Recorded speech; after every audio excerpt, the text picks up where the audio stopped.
ഒരു അടിപൊളി short film ചെയ്തിട്ടുള്ള കംപ്ലീറ്റ് ടീമായിട്ടാണ് നമ്മൾ സംസാരിക്കുന്നത്. ആക്ച്വലി ഞാൻ എഡിറ്റിങ്ങോ അല്ലെങ്കിൽ അങ്ങനെ ടെക്നിക്കലായിട്ടുള്ള നോളജൊന്നും സത്യത്തിലില്ല.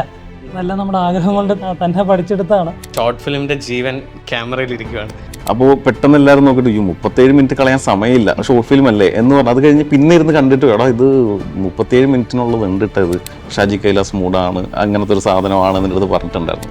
ഇങ്ങനെ ഒരു വളവിൽ നിന്ന് ഇങ്ങനെ ചെല്ലുമ്പം ദൂരത്തുനിന്ന് ചാമക്കാട്ടിൽ നിന്ന് ജീപ്പിൽ എഴുതി വെക്കുന്ന ഒരു സാധനമുണ്ട്. അപ്പം അതാണ് പെട്ടെന്ന് തന്നെ സ്ട്രൈക്ക് ചെയ്തത്.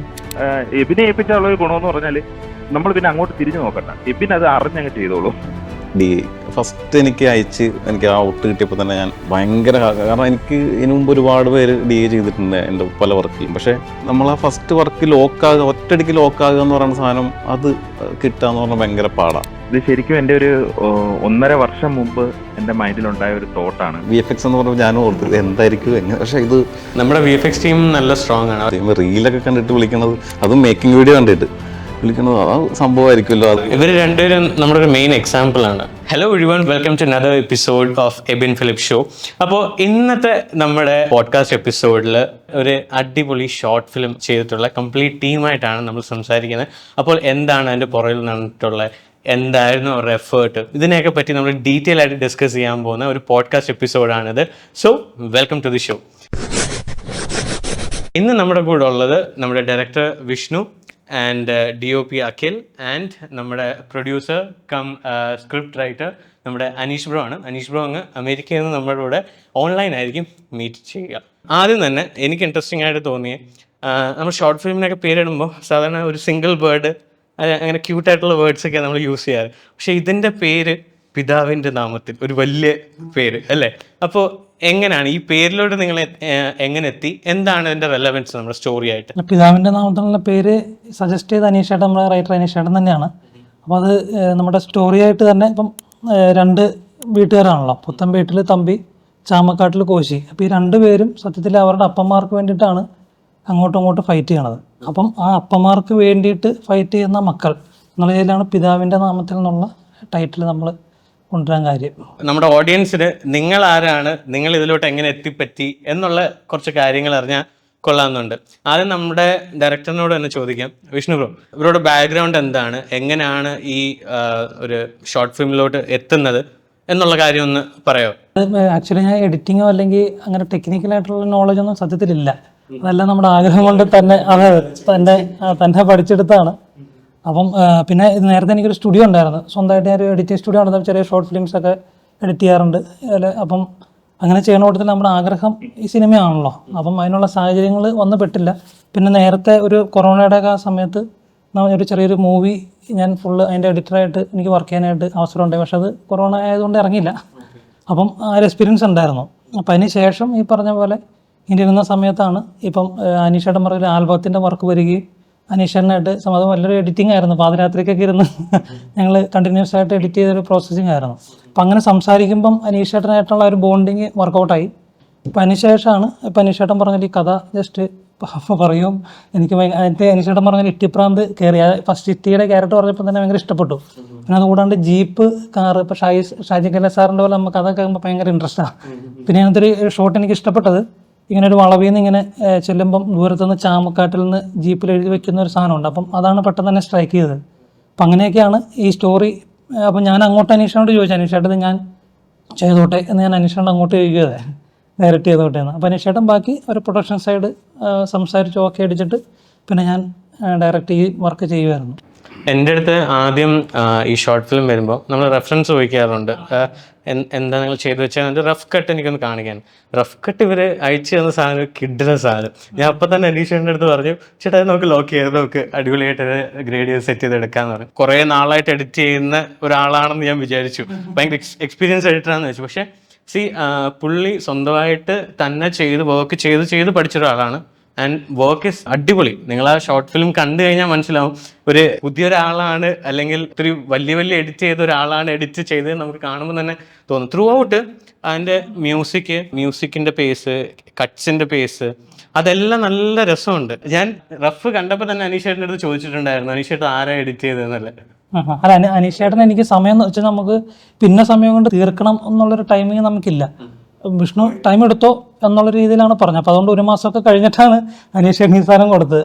ഞാൻ എഡിറ്റിംഗ് നമ്മളിപ്പം അതിന് പറയുന്നതിന് മുമ്പായിട്ട് ഈ സ്റ്റോറി ലൈൻ നമ്മൾ ആ റൈറ്റിംഗ് പ്രോസസ്സിലുള്ള 1-2 കാര്യങ്ങളോടൊന്ന് പറയണമെന്ന് തോന്നുന്നു. അതായത് ഇതിനകത്ത് മെയിനായിട്ട് കോശി എന്ന് പറഞ്ഞ ഒരു ക്യാരക്ടർ, അത് ഡെഫിനറ്റ്ലി ഒരു ഭയങ്കര ഇമോഷൻസ് നിറഞ്ഞ ഒരു വളരെ കോംപ്ലിക്കേറ്റഡ് ആയിട്ടുള്ള ഒരു ക്യാരക്ടറാണ്. അതോടൊപ്പം തന്നെ നിൽക്കുന്ന ഒരു ക്യാരക്ടറാണ് തമ്പി. അപ്പം തമ്പി എന്റെ മൈൻഡിൽ എനിക്ക് പേഴ്സണലായിട്ട് എനിക്ക് ഭയങ്കര ഇഷ്ടപ്പെട്ട ഒരു ക്യാരക്ടറാണ് തമ്പി. അപ്പൊ അതിന് എന്റെ മൈൻഡിൽ ഒരു രൂപം ഒക്കെ ഉണ്ടായിരുന്നു. അതായത് നമ്മുടെ നടൻ സായികുമാറിന്റെ പോലെ ഇരിക്കുന്ന ഒരാളും ആ രീതിയിലുള്ള ഒരു അപ്പിയറൻസും ഒക്കെ എന്റെ മൈൻഡിലുണ്ടായിരുന്നു. അപ്പൊ ഞാനിപ്പം മലയാള സിനിമയും മലയാള ഷോർട്ട് ഫിലിം ഇറങ്ങുന്നതെല്ലാം ഒന്നും വിടാതെ കാണുന്ന ഒരാളാണ്. അപ്പൊ നമുക്ക് അതിനകത്താണ് ഈ കാസ്റ്റിംഗ് കുറെയൊക്കെ നമുക്ക് ഫില്ല് ചെയ്തേക്കുന്നത്. അങ്ങനെ ഒരു അവിചാരിതമായിട്ട് ഈ പുള്ളിയുടെ ഒരു ഷോർട്ട് ഫിലിം കാണുകയും നമ്പർ എടുത്ത് ഡയറക്റ്റ് വിഷ്ണുവിന്റെ കൊടുത്ത് വിളിക്കുകയാണ്. അങ്ങനെയാണ് തമ്പി ഇതിനകത്തോട്ട് വരുന്നത്. പിന്നെ എഡിറ്റിങ്ങിനെ പറ്റി പറയുകയാണെങ്കിൽ ഞാൻ ഇത് മെയ്യിലാണ് നമ്മൾ ഇത് ഷൂട്ട് ചെയ്തത്. മെയ് ഷൂട്ടിന് ശേഷം പറഞ്ഞതുപോലെ ഞാൻ അവിടുന്ന് ഒരു ജൂൺ 10 ഒക്കെ ആയപ്പോൾ ഞാൻ തിരിച്ചു പോരുന്നു. അതിനുശേഷം 1 മാസം ഏകദേശം ആയിട്ടും എഡിറ്റിങ്ങിന്റെ ഒരു സ്റ്റാറ്റസോ അപ്ഡേറ്റോ ഒന്നുമില്ല. വിഷ്ണുവായിട്ട് ഇടയ്ക്ക് വിളിക്കും, പക്ഷെ ഞാൻ എഡിറ്റിങ്ങിനെ പറ്റി കൂടുതൽ പുഷ് ചെയ്യുന്നില്ല. കാര്യം പുള്ളി എനിക്കറിയാം വിഷ്ണു വളരെ പതുക്കെ വളരെ പെർഫെക്ഷൻ ആയിട്ട് ചെയ്യുന്ന ഒരാളാണെന്ന് എനിക്കറിയാം. അതുകൊണ്ട് ഞാൻ അതിനകത്ത് കൂടുതൽ ഇത് ചെയ്യാൻ പോയില്ല. അപ്പം എനിക്കൊരു 1.5 മാസം കഴിഞ്ഞപ്പോഴാണ് വിഷ്ണു എനിക്കൊരു ഫസ്റ്റ് ഡ്രാഫ്റ്റ് അയക്കുന്നത്. ആ ഡ്രാഫ്റ്റ് കണ്ട് തന്നെ ഞാൻ ഭയങ്കരമായിട്ട് ഇംപ്രസ്ഡ് ആയി. കാര്യം ഒരു 95% പക്കായിരുന്നു. അതിനകത്തൊരു ചെറിയ കറക്ഷൻസ് കാര്യങ്ങൾ മാത്രമേ ഉണ്ടായിരുന്നുള്ളൂ ശരിക്കും പറഞ്ഞാൽ. അതിനകത്ത് വേറൊരു കാര്യം എന്നെ അതിശയപ്പെടുത്തിയെന്ന് പറഞ്ഞാൽ ഈ വിഷ്ണു ഇത്രയും സമയം എടുത്തതിന്റെ വേറൊരു കാരണമുണ്ട്. അതായത് ഇതിനകത്ത് പല ഭാഗത്തും BGM പുള്ളി പ്ലേസ് ചെയ്തിട്ടുണ്ടായിരുന്നു ഒരു റെഫറൻസിന് വേണ്ടിയിട്ട്. അത് BGMനെ പറ്റി പറയുമ്പം അത് പലതും ജെയ്ക്സ് ബിജോയുടെ ട്രാക്കുകളൊക്കെയാണ് പലയിടത്തും ഇട്ടേക്കുന്നത്. അപ്പൊ അതും ഇതുകൂടെ കണ്ടപ്പോൾ ഇതിന് ഇനി മേളിൽ എങ്ങനെ നമുക്ക് ചെയ്തെടുക്കാൻ പറ്റും എന്നുള്ളൊരു ഒരു ടെൻഷൻ എനിക്ക് ഉണ്ടായിരുന്നു. അപ്പം അതിനുള്ള ഉത്തരമാണ് വിഷ്ണു രാജശേഖരൻ എന്ന് പറഞ്ഞ് എന്റെ ഒരു അടുത്ത സുഹൃത്താണ്. പുള്ളിയാണ് ഇതിനകത്ത് BGM ചെയ്തേക്കുന്നത്. പുള്ളിയുടെ അടുത്ത് ഞാൻ ഇത് ആദ്യമേ പറഞ്ഞു, ഇതൊക്കെയാണ് സംഭവം, ഞങ്ങൾക്ക് ഇങ്ങനെ ഒരു കടുവ സ്റ്റൈലിലുള്ള ഒരു സാധനമാണ്, അപ്പൊ അതിന് മേളിൽ നിൽക്കുന്ന ഒരു BGM നമുക്ക് തരണം എന്നൊക്കെ പുള്ളി പറഞ്ഞു. അപ്പം വിഷ്ണു രാജശേഖരൻ ഞാൻ കുറെ വർക്കുകൾ പുള്ളിയായിട്ട് ചെയ്തിട്ടുണ്ട്. അപ്പം പുള്ളിയുടെ ഒരു സ്വഭാവം വെച്ച് 2-3 ദിവസം കൊണ്ട് ഒരു BGM അടിച്ചു തീർത്ത് തരുന്ന ഒരാളാണ്. പക്ഷെ ഇത് എനിക്ക് തോന്നുന്നു ഒരു 1-1.5 മാസം കൊണ്ടാണ് ഞങ്ങൾ പറയുന്ന രീതിയിൽ പുള്ളി ഞങ്ങളുടെ ഡിമാൻഡിനനുസരിച്ച് പുള്ളി അത് പേഷ്യന്റ് ആയിട്ട് നിന്നിട്ട് പുള്ളി നമുക്കത് ചെയ്തു തന്നു. അപ്പം പുള്ളിയെ പറ്റിയും പറയാതിരിക്കാൻ വയ്യ. അതുപോലെ DOPയെ പറ്റി ഞങ്ങൾ ഇതിന്റെ കാസ്റ്റിങ്ങും കാര്യങ്ങളും സ്റ്റോറി എല്ലാം ലോക്കായി, കാസ്റ്റിങ്ങും എല്ലാം ഒരുവിധം കംപ്ലീറ്റ് ആയി. അപ്പം ഞങ്ങൾ 1-2 DOP എടുത്ത് ഞാൻ ആദ്യം സംസാരിച്ചിട്ടുണ്ടായിരുന്നു. നമുക്ക് അവരുമായിട്ട് സംസാരിക്കുമ്പോൾ എനിക്ക് തോന്നിയ കാര്യം അവര് കൂടുതലും ടെക്നിക്കൽ സൈഡും കാര്യങ്ങൾ മാത്രമേ പറയാറുള്ളൂ. അതായത് ക്യാമറ, ലെൻസ്, ഇത്ര ദിവസം കൊണ്ട് നമുക്ക് തീർക്കാം, ഇത്ര ബഡ്ജറ്റ്. അതിനപ്പുറം സ്റ്റോറിയിലേക്ക് കടന്നു വന്ന് അതിനെ പറ്റി ഒരു സജഷനോ അല്ലെ അങ്ങനെയുള്ള ഒന്നും നമുക്കൊരു അനുഭവം, ഞാൻ വിഷ്ണുവിനോടാണ് സംസാരിക്കാറുള്ളത്, അപ്പം കിട്ടിയിട്ടില്ല. അപ്പൊ ഞാൻ അവിചാരിതമായിട്ട് ഈ പറഞ്ഞതുപോലെ അഖിൽ കൃഷ്ണ ചെയ്ത ഒരു റീല്, അവർ വർക്ക് ചെയ്ത ഒരു റീല്, ഒരു കാറിന്റെ പുറകെ ഒരു ഫോളോയിങ് ഷോട്ട്, പുള്ളി ഓടിക്കൊണ്ട് ചെയ്യുന്ന ഒരു സാധനം ഞാൻ ഇങ്ങനെ ഇൻസ്റ്റയിൽ കണ്ടു. അത് കണ്ട ഉടനെ ഞാനത് വിഷ്ണുവിന് അയച്ചു കൊടുക്കുകയും വിഷ്ണു അത് പെട്ടെന്ന് തന്നെ ഈ പയ്യൻ നമുക്ക് ഇങ്ങനെയുള്ള കുറച്ച് ഷോട്ടുകൾ ഉണ്ടല്ലോ, മൂവിങ് ഷോട്ടുകൾ കുറെ ഉണ്ട്, അപ്പം പുള്ളിക്ക് അത് ഡെഫിനറ്റ്ലി അത് ചെയ്യാൻ പറ്റും എന്ന് എൻ്റെ അടുത്ത് പറഞ്ഞു. അങ്ങനെ ഇമ്മീഡിയറ്റ് ആയിട്ട് ഞാൻ അഖിലിനെ വിളിക്കുകയും പിറ്റേന്ന് വിഷ്ണു വിളിച്ചിട്ട് അങ്ങനെ അഖില് സ്ക്രിപ്റ്റ് വായിച്ചിട്ട് അതിന്റെ തൊട്ട് പിറ്റേ ദിവസം സ്ക്രിപ്റ്റ് ഫുള്ള് പുള്ളി മനസ്സിരുത്തി വായിച്ചിട്ട് നമ്മുടെ അടുത്ത് അതിനകത്തുള്ള സജഷൻസും കാര്യങ്ങളും ഇങ്ങോട്ട് പറഞ്ഞു. അന്നേരം നമുക്ക് മനസ്സിലായി എന്റെയും വിഷ്ണുവിനോട് ഒപ്പം ഒരാളും കൂടെ ഈ വർക്കിലേക്ക് ഇറങ്ങി, ഡീപ്പായിട്ട് ഇറങ്ങി എന്ന് നമുക്ക് മനസ്സിലായി. അന്നേരം തന്നെ നമ്മൾ അഖിലിനെ നമ്മൾ ഉറപ്പിക്കുകയായിരുന്നു. അങ്ങനെയാണ് അഖില് ഇതിനകത്തോട്ട് വരുന്നത്. ഇത് ബാക്കി കാസ്റ്റിംഗ് എല്ലാവരും നമ്മൾ ഉദ്ദേശിച്ച രീതിയിൽ തന്നെ നന്നായിട്ട് വന്നിട്ടുണ്ട്. ഇതിനകത്ത് അവസാനം പോസ്റ്റ് പ്രൊഡക്ഷൻ വന്നപ്പോഴത്തേക്ക് കളറിംഗ് ആര് ചെയ്യുന്നുള്ളൊരു ചോദ്യം വന്നു. ഞാൻ എബിനുമായിട്ട് ഒരു വർക്ക് ഇതിന് മുമ്പ് ചെയ്തിട്ടുണ്ടായിരുന്നു, ഒരു വർക്ക് ചെയ്തിട്ടുണ്ടായിരുന്നു. അപ്പം എബിൻ ഡെഫിനറ്റ്ലി ഇത് ചെയ്യും. എബിനെ ഏൽപ്പിച്ചുള്ള ഒരു ഗുണമെന്ന് പറഞ്ഞാൽ നമ്മൾ പിന്നെ അങ്ങോട്ട് തിരിഞ്ഞു നോക്കണ്ട, എബിൻ അത് അറിഞ്ഞങ്ങ് ചെയ്തോളൂ. ഞാനത് ആർക്കും റെക്കമെൻഡ് ചെയ്യാൻ പറ്റിയ ഒരാളാണ് എബിൻ, കളറിംഗിന്റെ കാര്യത്തിലായാലും VFX ആണെങ്കിലും. അപ്പം ഇപ്പൊ നമ്മളൊരു വാം ടൂൺ വേണം, ഇത് കുറച്ച് പഴയ കഥയാണ് എന്ന് മാത്രമേ നമ്മൾ പറഞ്ഞിട്ടുള്ളൂ എന്റെ ഓർമ്മ, അല്ലേ വിഷ്ണു? അപ്പം എബിൻ അത് കറക്റ്റ് ആയിട്ട് എബിന്റെ ഭാഗത്തു നിന്ന് ഒരു സംഭവം നമുക്ക് ചെയ്തു തന്നു. അത് നമുക്ക് ഫസ്റ്റ് തന്നെ എല്ലാവർക്കും ഇഷ്ടപ്പെട്ടു. അപ്പൊ അത് എബിനെ അത് പറയാതിരിക്കാൻ വയ്യ. അപ്പൊ ഇത്രയൊക്കെയാണ് എനിക്ക് ഓവറോൾ പറയാനുള്ളത്. മെയിനായിട്ട് എനിക്ക് ഞാൻ പറഞ്ഞില്ലേ, ഒന്ന് എൻ്റെ എഡിറ്റിംഗ്, രണ്ടാമത്തെ കാര്യമാണ് ക്യാമറ. അതിൻ്റെ ഈ കംപ്ലീറ്റ് ഷോർട്ട് ഫിലിമിൻ്റെ ജീവൻ ക്യാമറയിൽ ഇരിക്കുകയാണ്. എല്ലാ ഷോർട്ട്സും കമ്പോസിഷൻ വൈസ് ആയിക്കോട്ടെ, ഫ്രെയിമിംഗ് വൈസ് ആയിക്കോട്ടെ, എല്ലാം ത്രൂ ഔട്ട് നല്ല രീതിയിൽ ബാലൻസ് ചെയ്ത് പോയിട്ടുണ്ട്. ഞാൻ സിനിമാറ്റോഗ്രഫി പഠിച്ചിട്ടുള്ള ഒരാളാണ്. അപ്പോൾ നമുക്കറിയാം എന്തുമാത്രം പാടാ കറക്റ്റ് ബാലൻസ് പിടിച്ച് കമ്പോസിഷൻ പ്ലേസ് ചെയ്ത് പോകാൻ. ത്രൂ ഔട്ട് നമ്മൾ നോക്കിയപ്പോൾ എല്ലാ ഫ്രെയിമും നല്ല രസം, ഈ സ്റ്റോറിക്ക് വേണ്ടുന്ന ഒരു ഫ്രെയിമിങ്ങും കമ്പോസിഷനുമാണ് ത്രൂ ഔട്ട് പോയേക്കുന്നത്. അപ്പോൾ Akhil bro, how was your experience working with this team? ഇപ്പോൾ അനീഷേട്ടൻ പറഞ്ഞ പോലെ തന്നെ ഭയങ്കര പെട്ടെന്ന് വന്ന ഒരാളാണ് പുള്ളി. എൻ്റെ ഒരു റീൽ ഇങ്ങനെ കണ്ടു, എന്നിട്ടാണ് എന്നെ ഇങ്ങനെ, അപ്പോൾ ഞാനിപ്പോൾ ആലോചിച്ചത് റീലൊക്കെ കണ്ടിട്ട് വിളിക്കണത്, അതും മേക്കിംഗ് വീഡിയോ കണ്ടിട്ട്. വിളിക്കണത് ആ സംഭവമായിരിക്കുമല്ലോ. അത് കഴിഞ്ഞിട്ട് വിഷ്ണു എനിക്ക് സ്ക്രിപ്റ്റ് അയച്ചു തന്നു. അയച്ചു തന്നപ്പോൾ തന്നെ ഇഷ്ടപ്പെട്ടു. എനിക്ക് അപ്പോൾ തന്നെ പുള്ളി അത് കഴിഞ്ഞ് പെട്ടെന്ന് തന്നെ വന്ന് കഥ പറഞ്ഞു, ഒന്നുകൂടെ ഒന്ന് കഥ പറഞ്ഞു.